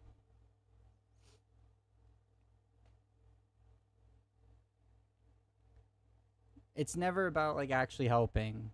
Like there's no white supremacist that actually has policy to help white people. Their policy is always to hurt brown people. There's no homophobe that is actually trying to like make lives better for families. They're just utilizing like problems in families to justify hatred towards queer people, right? It's time and time again. That's the playbook over and over and over and over again. We need to celebrate, embrace, platform, and sometimes, if necessary, subsidize getting married and having children. Then why did you, during COVID, we had the tax, the Children Act tax that actually helped out a lot. It got a lot of children out of poverty, and none of the Republicans voted for it to keep it around. They all voted against it. They'll cry about abortion because they're pro-life, but whenever the person's alive, they don't care. It's up to you. God works in mysterious ways, and we have nothing about. We're not. If you can't pick yourself up by your bootstraps, that's your own goddamn fault. We'll actively put in policy that's going to make your lives worse. And if you can't handle it, that's your own fault. Toughen up. Have more babies. Toughen up. Specifically white babies. We are not having enough children in this country. This is a national crisis. I don't want to hear about, well, you know, racism is a threat to America. It's a bunch of horse pucky. Oh, environmentalism, climate change. Do you know what a threat? What about black families? What about black kids? What about non-white families and non-white kids that have to deal with bigotry on a daily basis? That's not pro-family. You saying that's not a problem is not pro-family. You not caring about the environment, so the world... I'm sweating to death right now because the fucking heat index is breaking records every goddamn year because y'all don't believe that human effective climate changes are happening. What life are we making for these families? Being pro-destroy the environment is not pro-family. Like, that just because you're having babies and people are married is fuck all. You could have, like, an authoritarian state that, like, issues people that are forced to get married and they force them to have so many kids. But that's not pro-family. That's not what family is. Family isn't about a mom and a dad and kids and going to work and raising your kids and having them go to school. That's not what family is. family at its core is the human bonds and connections that people have. That's why people say your chosen family is more important. That's why that's why there's the old saying before this whole like nuclear unit was a thing, that it takes a village to raise a child. There is so much that goes into these things that they don't care about and that they actively demonize. These people are not pro-family. They're pro-white births. That's what they are. They're pro-attacking the marginalized and the other and demonizing the other. To our country is we're not having enough babies. Now, my wife and I, we are doing our part. We have 2 young children, and we'll see what else the Lord has in store. But I was fascinated today by talking to our amazing young patriots as part of Turning Point USA. I was so... If you're part of Turning Point USA, you are literally enemy. You are not a patriot. You are antithetical to the Constitution and everything that this country was founded on and what this country should be. You are a fucking traitor. You are not a patriot. Also, I don't give a fuck about your breeder kink. Like, chill out with your breeding kink. Like, what the fuck? Like, weirdos. These people, like, bring him back the walls. Bring him back the walls. These fucking people are weirdos, dude. We have to have more babies. Make more babies. Make more babies. I don't care about your breeder kink. Like, what the hell is this? So moved, and they say, Charlie, I want to get married. I want to have kids. It's hard to find other people that share my values. By the way, for everyone watching online, if you want to find your future husband or wife, that's why you should be here in Tampa, Florida, because there's a lot of eligible bachelor and bachelorettes here. Damn, only if I could afford Tampa, Florida. Only if the government of Florida didn't, like, actively target my kind of person, so, and like made it so I couldn't even afford to live there anymore, and that's the reason I left. Damn. A lot. But we must prioritize it. We should If tell only our young ladies that if you want to... If only they gave a shit enough about the environment so, like, Florida wouldn't be underwater. Why would I buy property in Florida even if I had the income? Because who am I going to sell it to? Aquaman? I hope someone in the audience knows the reference. Sell it to who? Ben? Aquaman? Go be the CEO of a shoe company, that's fine. But do you know what's really going to matter 30 years from now? What's going to matter is whether or not you have the love of your life and you have decided to raise children. Unless that love of your life is your lesbian partner and you've adopted children. Then it's disgusting and degenerate, right? After this, I want to show another clip from a different incident. But, like, yeah, this is literally, like, they want women just to pump out babies. They want white girls to start pumping out babies, and I have another clip after this to show that, especially Charlie Kirk. He's a freak. Oh, fuck. You're not a person. You're just an incubator. You just are here to pump out some babies. I don't care about your dreams. Your dreams should be, if your dreams aren't to be a wife and a mother, your dreams are bullshit. It doesn't matter how many trips to Thailand you make. It doesn't matter how many nights out at the club. What matters is what lasts. The memories of having a fun, good, fulfilled life, I'm pretty sure matter. I'm pretty sure that does matter.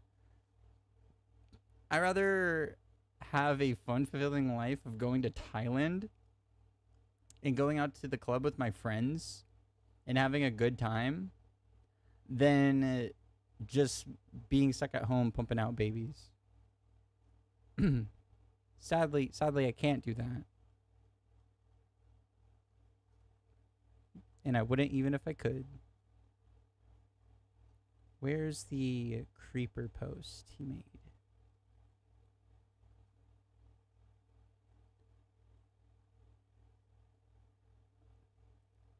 This is what Charlie Kirk has to say to a 14-year-old little girl.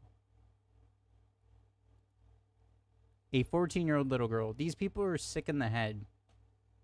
These people are sick in the head, and you'll see why.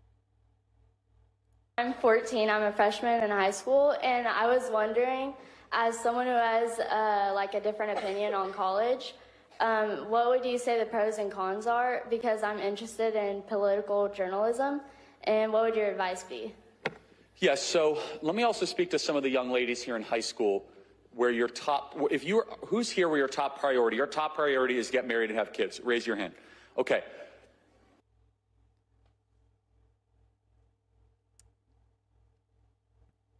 Yet we're the groomers. Interestingly, I think that me over here saying like, you should be able to do whatever you want to do. If you want to have the nuclear family, go for it. I don't give a shit. If you want to be a drag queen, go for it. If you want to be an astronaut, go for it. If you want to be a baker, I don't give a shit.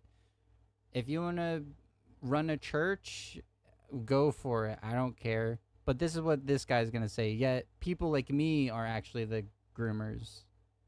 there is an argument to bring back the MRS degree. And no, seriously. And if you don't know what the MRS degree is, it's literally a degree that was made for making it like teaching women how to be mothers and housewives. So what he's saying to this little girl right now is like, fuck your dream of being like a journalist. Fuck your dream. Go be a mother and a housewife. just be clear, that's why you're going to college, right? Don't lie to yourself, like I'm studying sociology. No, you're not. We know why you're here. And that's okay, actually. And that's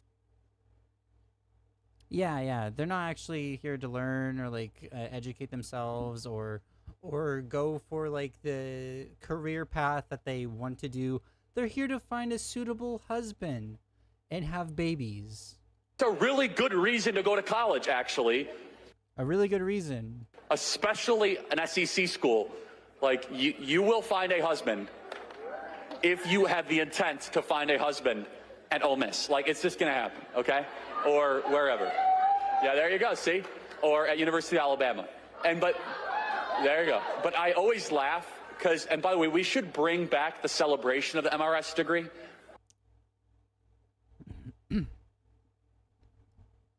I don't think it's necessarily anything to celebrate.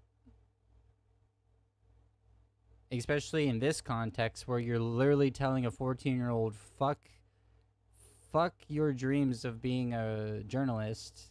Go be a mother and make babies. I don't think that's something to celebrate at all. That's sick. It's sick. Which is, no, serious. I mean, if you think about it, like I say college is a scam, but if you're going to find your life partner, like that's actually a really good reason to go to college. You have a bunch of people that are single, you know, they're at the prime of their, you know, let's just say attractiveness. The doing the whole like pedocon law. Youthfulness is attractiveness. Fresh out of college, fresh out of high school is attractive. dating pool is as robust as you'll ever find, and they all live together over a 4-year period. Like you don't. He's like being weird about like, what the fuck was that face? Like, look at how he's acting. Even he's like giddily like creepy dude. Like, oh. Robust as you'll ever find, and they all live together over a 4-year period. That face he just made. He like sucked in air through his teeth and like made his eyes big. What the fuck? Like you don't get much better than that, okay? It doesn't get better after college there. And so yeah, you could go learn some stuff. That's fine, I guess, or whatever. Just don't listen to your professors. But that's literally anti-intellectualism. That he's literally being anti. This is why like these people are fascists. Not only are they like authoritarian, not only do they like the 14 points, all of them. This is anti-intellectualism. College is a scam. Currently, yes, college is somewhat of a scam, not because of the education wise, but because we have to pay for things at a astronomical higher rate than any other nation on the fucking planet, when it should just be a human right. Knowledge should be a human right. We used to have free colleges in America before the end of segregation. Whenever segregation dropped and now black people were going to be able to benefit from these free colleges, all the racist white fuckers out there were like, oh yeah, we should actually have to pay for college. That actually was the reason why a lot of women went to college in the 70s, 80s, and 90s, and it worked for a lot. Marriage rates have plummeted since that. No. In the 70s, a law passed saying you don't have to be married to have a bank account anymore, which made it so women could be more independent, which means their career path and their future was finally theirs and not dependent on a man. Historical revisionism to its max. So, yeah, he literally says to a 14-year-old, like,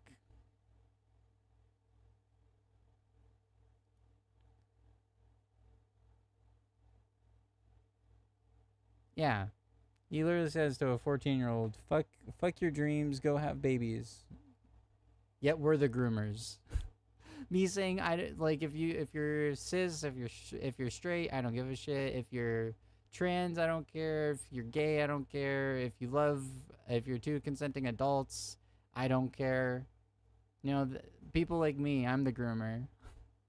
I'm the groomer because I say protect trans kids. But like this guy is like actively out there like trying to make people have babies and like have children have babies. It's crazy. We out here in La La Land. We out here in La La. Why are these people aggressively slapping these? Silence. Silence.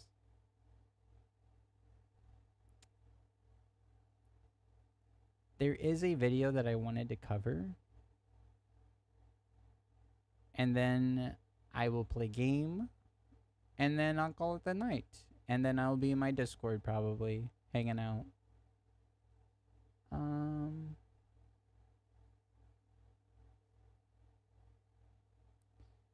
Do do do do do do do do do.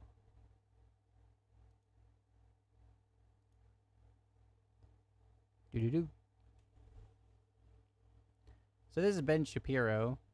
He's fallen off hard because anti-Semitism is like a key component to the conservative base at this point. So yeah, this has been Benny Boy talking about Zoran Madami and the music festival, War on Western Values. Western values in its own is a dog whistle. Like, what the fuck do you mean Western values? We're not a monolith, right? Like, Germany, France, Britain, America, all of the finger quote Western nations, which you just replace the Western with another W word, white. And that's what they actually mean. We don't like share values. Like I don't get it. Okay. Here we go. Artificial construction. Death to the IDF! Right. We have to be very clear on what is happening here. Death to the IDF! These are the people the West has imported and then trained their own children to follow. Good job, West. Excellent job. The other big continuing story of politics in the United States, of course, is the impending election of Zoran Mamdani. Benny Boy really trying to make it so. Benny Boy, like, two things that have nothing to do with each other. Zoran Mamdani and the music festival, but they put them side to side with spooky music to try to like make it seem like they're one and the same. It's crazy. As mayor of New York City. So Zohran Mamdani, he continues to be as radical as it is possible to be. He is sympathetic to jihadism. No, and this is where okay, so this is the first time I've like covered Ben Shapiro or like a right-wing talking person like this, but I just want to like point out like to the conservative family members and friends that I know that watch these, notice how like he'll just assert things without any providing evidence. And that's what they all do. They assert stuff without providing evidence. If you look through all my streams, I've already provided enough evidence about like Trump and Epstein. Every claim that I've made is me responding to what they've said, what people have said, directly. But he's going to assert a bunch of things without any evidence. As it is possible to be. He is sympathetic to jihadism. He is effectively communistic in his approach to the markets. He is, in fact, racist against white people. And there's no other way to read the agenda that he has spelled out publicly. He was asked by CNN. Oh, wait. He only had... Oh, man, he's really fallen off. This is posted 12 days ago. And he only has 156,000 views. He's really fallen off. Oh, no. Well, I didn't want that. And then, what are your feelings about capitalism? His answer was, I don't like it. Do you like capitalism? No, I have many critiques of capitalism. And I think ultimately the definition for me of why I call myself a democratic socialist is the words of Dr. King decades ago. He said, call it democracy or call it democratic socialism. There must be a better distribution of wealth for all of God's children in this country. And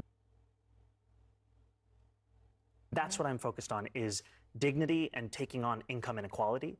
And for too long, politicians have pretended that we're spectators to that crisis of affordability. We're actually actors, and we have the choice to exacerbate it, like Mayor Adams has done, or to respond to it and resolve it, like I'm planning to do. I cannot believe he showed the full clip. I paused it for a second, and they're like, wait, is he showing the full clip? I cannot believe he actually showed the full clip. What is the problem there? He says, no, I have a lot of critiques of capitalism. And those critiques are in how it's going about right now. Affordability. Things that have a price on it that shouldn't have a price on it. Like human necessities. I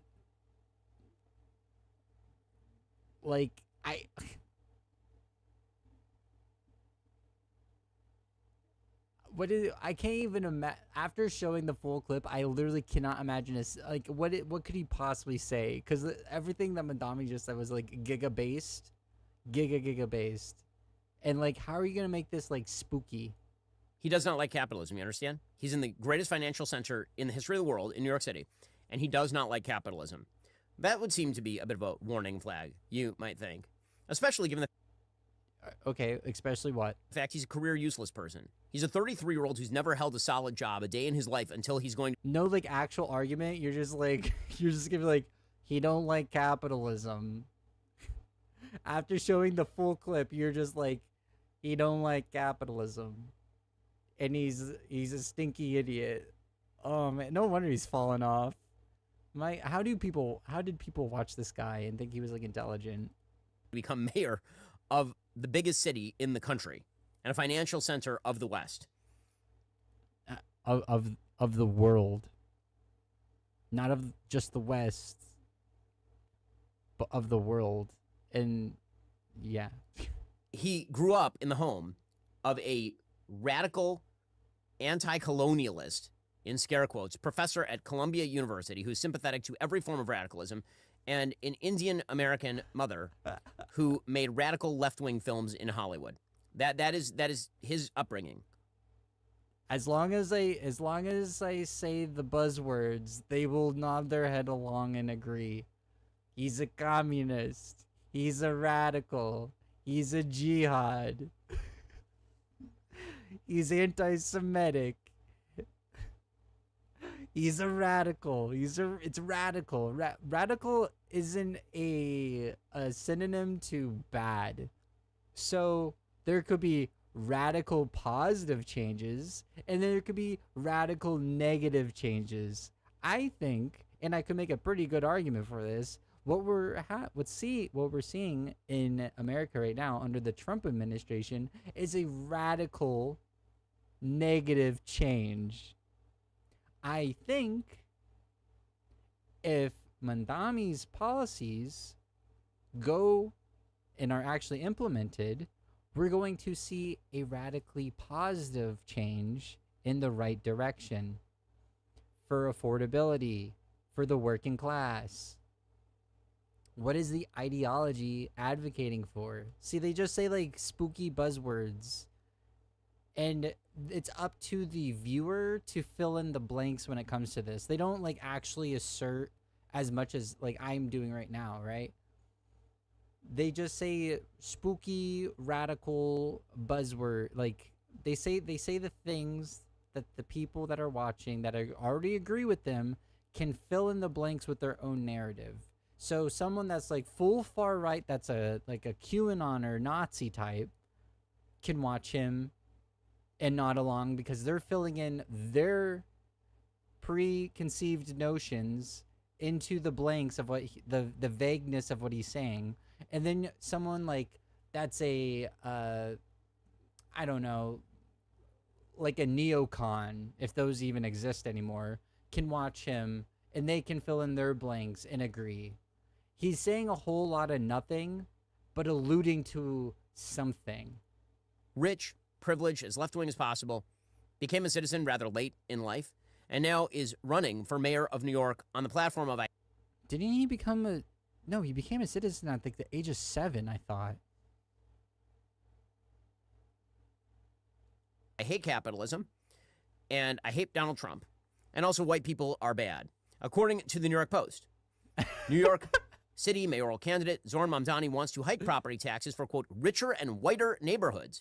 It says that in his campaign platform, quote, shift the tax burden from overtaxed homeowners in the outer boroughs to more expensive homes in richer and whiter neighborhoods. I'm pretty sure Zohran himself, could you like, if they are white majority neighborhoods and they have tax breaks in comparison to the impoverished areas and they're not paying as much, they should pay more? The suburbs are paid by the inner city. The suburbs don't make fuck all money. Every suburb is a drain to the inner city. The inner city is where all the money is being made, and they get that money allocated out towards the suburbs to keep those around. And the only reason we have suburbs nowadays is because of white flight, especially in places like New York and Detroit, Chicago. Those places after World War II, when the men came back and women and black workers were the ones like moving and doing their duty so they could build this stuff so our nation at home didn't fall apart while all these white soldiers were gone, while these majority of white soldiers were gone. They did their part and then they got fucked over because people were so fucking racist. So it's called white flight. It's extremely documented. You can look it up. There were like literally cities were like the roads and streets and highways were built to segregate people. They would divide a primarily black community and a primarily white community with train tracks or freeways That's what the on the wrong side of the tracks. That's where that whole thing comes from. Look it up. White flight. Educate yourself. And now that's just plain racist and also a violation of the Civil Rights Act. You're not allowed to use the law to discriminate against people on the basis of their race. This motherfucker's argued against the Civil Rights Act before. He says it's racist to give marginalized communities a hand up because it's not like these people just they utilize like woke language. They utilize like woke liberal language and ideas to cry hypocritism against marginalized minority groups and the people that are actually giving a shit about like people not based upon like anything other than like struggle.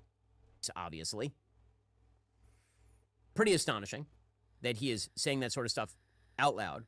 But again, he can say all of this sort of stuff because being a radical with the college-educated white liberal base is the feature, not the bug. And there's so many people who are rational, who are hearing all this and they're like, wait a second, how's this guy going to win? And the answer is he's going to win because of this. Because the virtue signaling on the left is just that strong. It is that important to be radical. Virtue signaling. And the omnicause must prevail. Just another buzzword. Like, what are these words? The virtue say. Like, can you go into detail at all about the things that you are claiming? You are virtue signaling whenever you're talking about like, oh, this is like against, like you're discriminating against white people. You are virtue signaling by saying that. Like, what is going on? Like, can we get any sort of like explanation? It is a virtue signal because at the end of the day, you don't give a shit about those laws because you'd rather have those laws removed so white majority and white people could like have a domination over this country.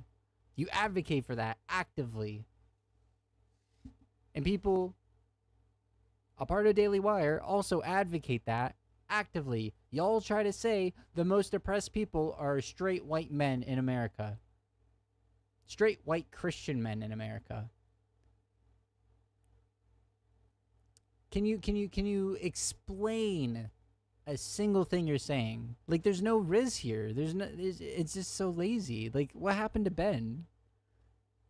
I think he's tired. They're going to elect a guy who literally said that violence is an artificial construction. Here he was, not all that long ago, talking about violence while he was promoting defunding of the police. Oftentimes, we've even found as legislators, when we go into these courts, the term violent crime is even used when people are stealing packages. Violent crime is even used when people are accused of burglary and there happens to be a housing unit in that same dwelling. So violence is an artificial construction. And we have to be very clear that what is happening here with these district attorneys, that is violence. That is violence of the highest degree. Based, yeah. Why is he showing these clips? And where did he say we have to defund the police? Violence is an artificial construction, you see. When somebody does something violent, or when they break in, or when they burglarize your home, that's non-violent. It's an artificial construction. Well, this is... That's not what he said, though. You literally showed the clip, Ben. You literally showed the clip. Ben.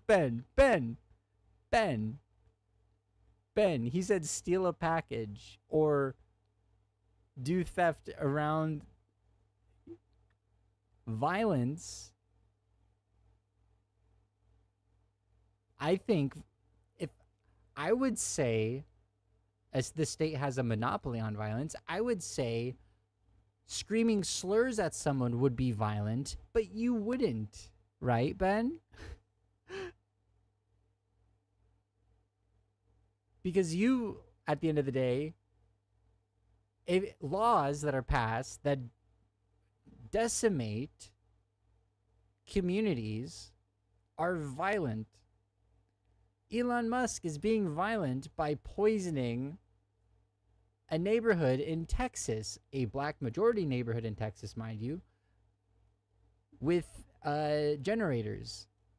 That is a form of violence in my eyes. But I don't think Ben or any conservative is willing to say anything other than being punched in the face or assaulted would be violent, right? So even in their like own framework, because I've dealt with right wingers and I've heard Ben in the past say like violent.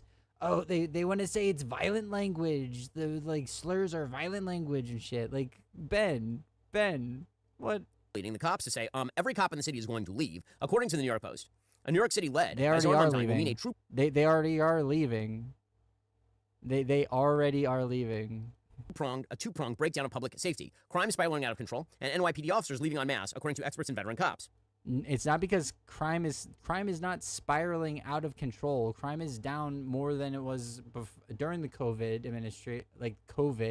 and during the height of COVID, it wasn't even anywhere close to how crime was in New York City during the 90s. So like crime is low as low can be.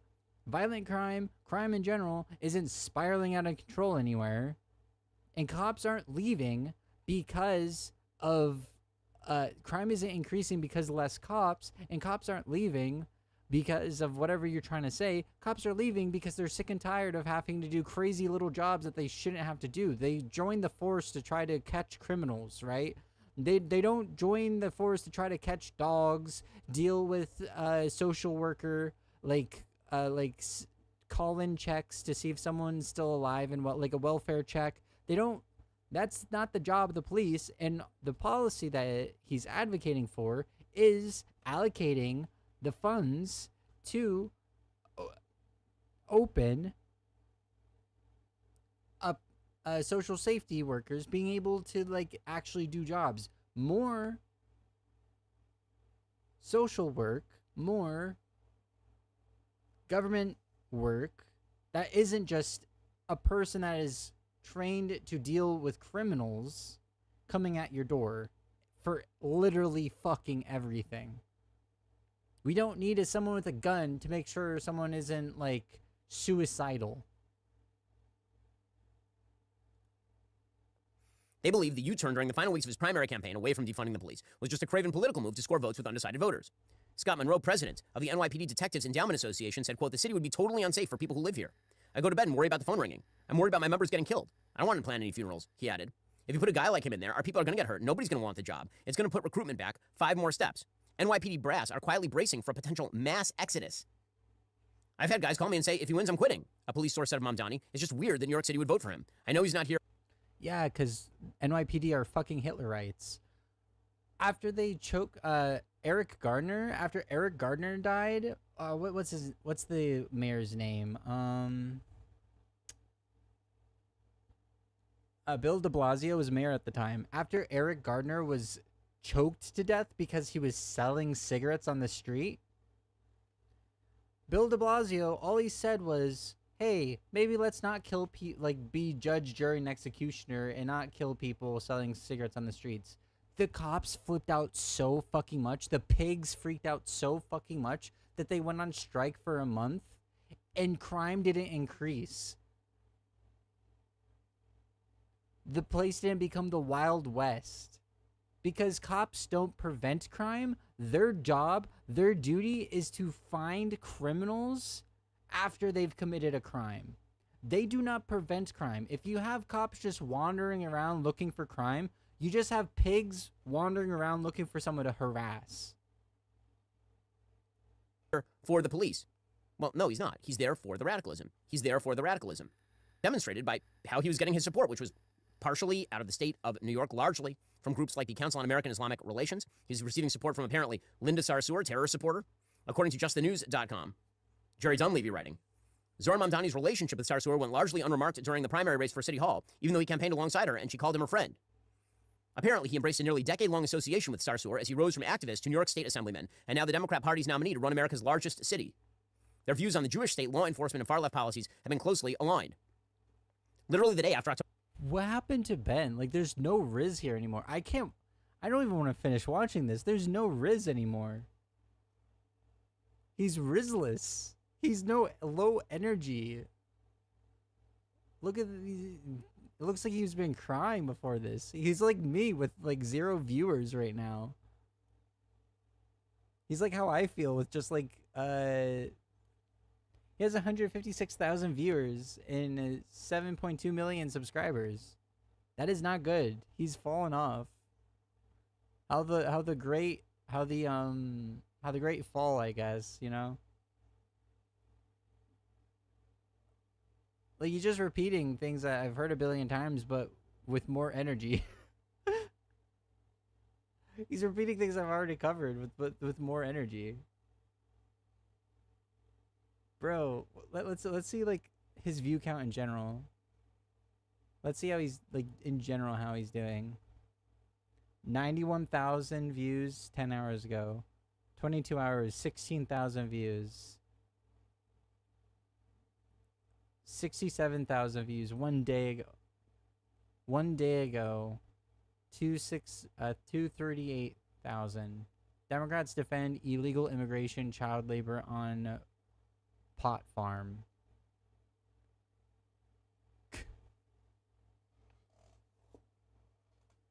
Is that what they're defending? Or are they like against ICE raids? The smoking gun in Biden cover up. 34,000 views.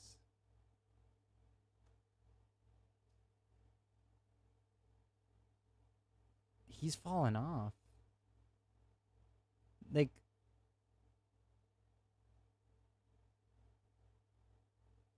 that's sad. Tucker Carlson and the media were wrong about World War III.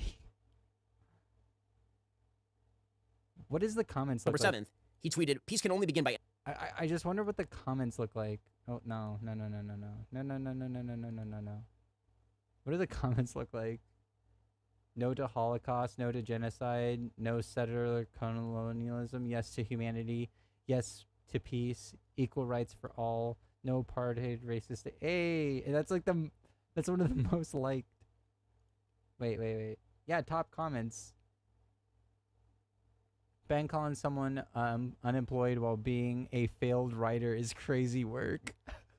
Ben is in full blown copium.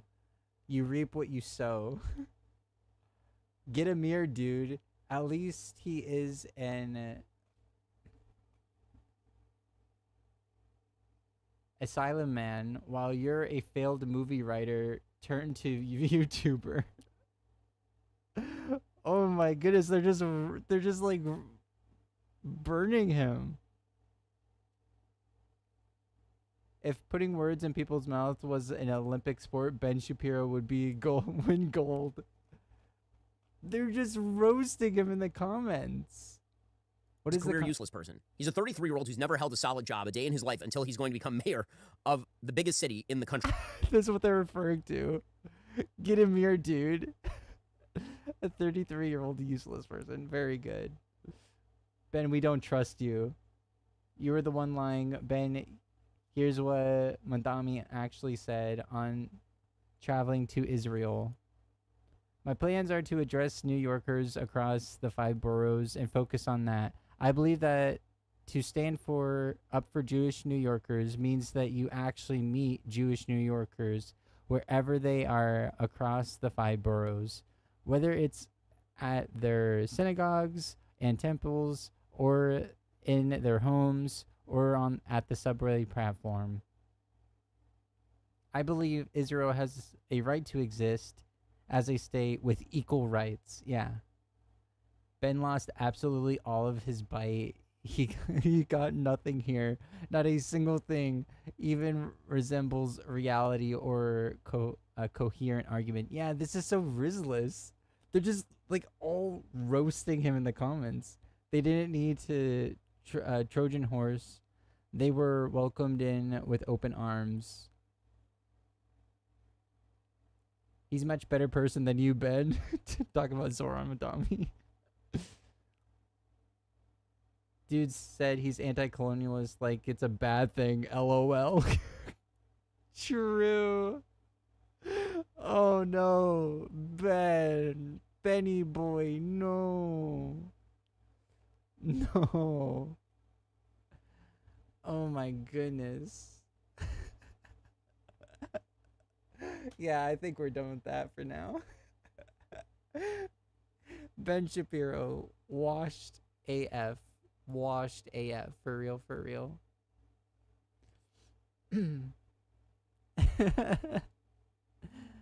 Alright.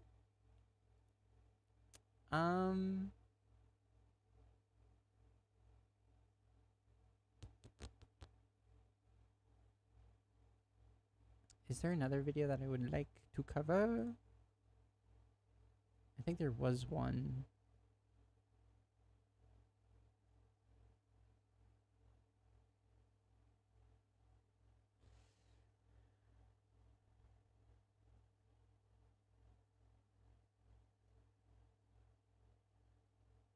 Um,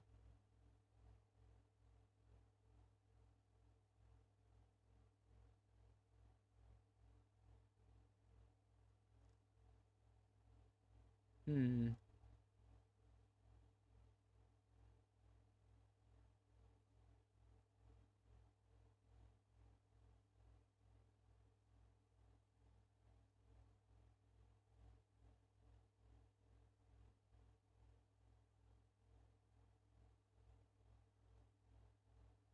Maybe I just end on this.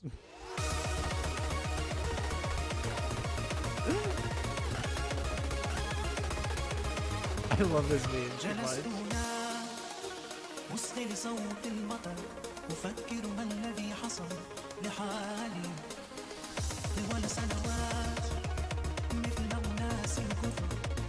Okay, that's as much as I probably can play before copyright. Oh, it's so good.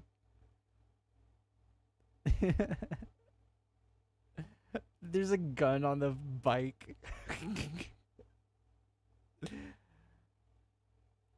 MTA bus. Car drivers will be shot.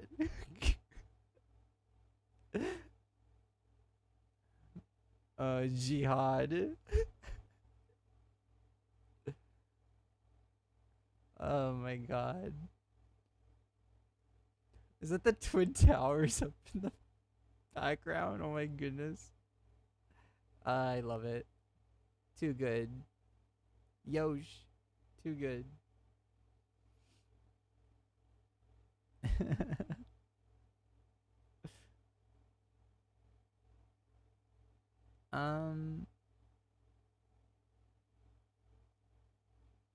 Yeah, I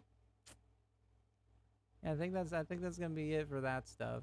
I'm probably just gonna call it now because it's almost 9 o'clock, and maybe my next stream on Monday I'll just like game the entire time. Maybe I'll have people on to game with me. We'll figure that one out. I am the Shy Doomer. If you watched this far along, I really appreciate it. Thank you for watching.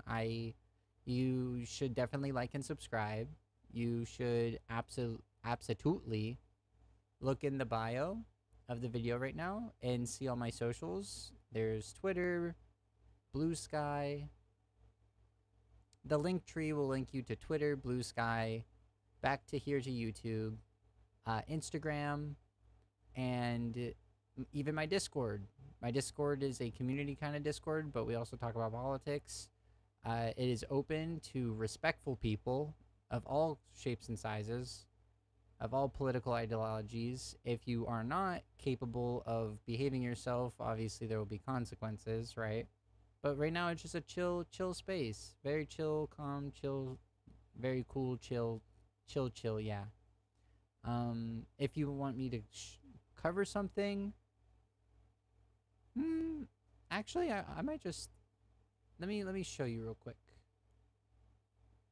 Let me bring up Discord real quick. Or maybe not. Maybe, yeah, I might, yeah. There it goes. Discord. Hide these people. Alright. Hide.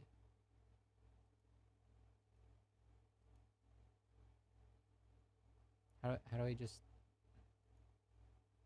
hide all of it?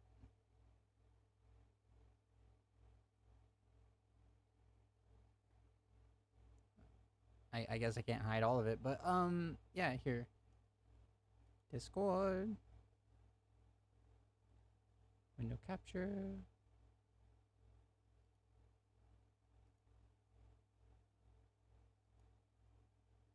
There it is. Okay.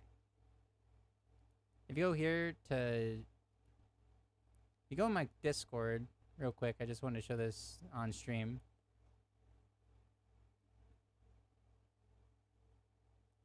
If you go to my Discord, which is in the bio below, you can see this. This is Shy's Corner right here. You just go up to the channels and roles. You can select live ping. You go to channels. You make sure like the Shy Corner channels are selected. And then you can be able to see this. This is Shy's Corner. There's Shy's content. Shy's content. This is where all my stuff is posted. Oh, look, down here at the bottom, you can see everything that I ever posted. Even the OG stuff, like the bread video and a hidden secret. A hidden secret. Wow. There's also Shy Clips. If you want to clip me or make memes or anything like that, you can do that there. Stream suggestions. You can ask for me to cover specific topics or videos or people or play certain games and whatnot, and I'll do my best to do that. I'll actually look at this. Yep. I just wanted to show that real quick. This Discord's pretty fun. It's none of the things are light up because I'm pretty consistent on like keeping up with what's going on in here. But yeah, I think with that, I'm gonna say like, subscribe. Adios, losers.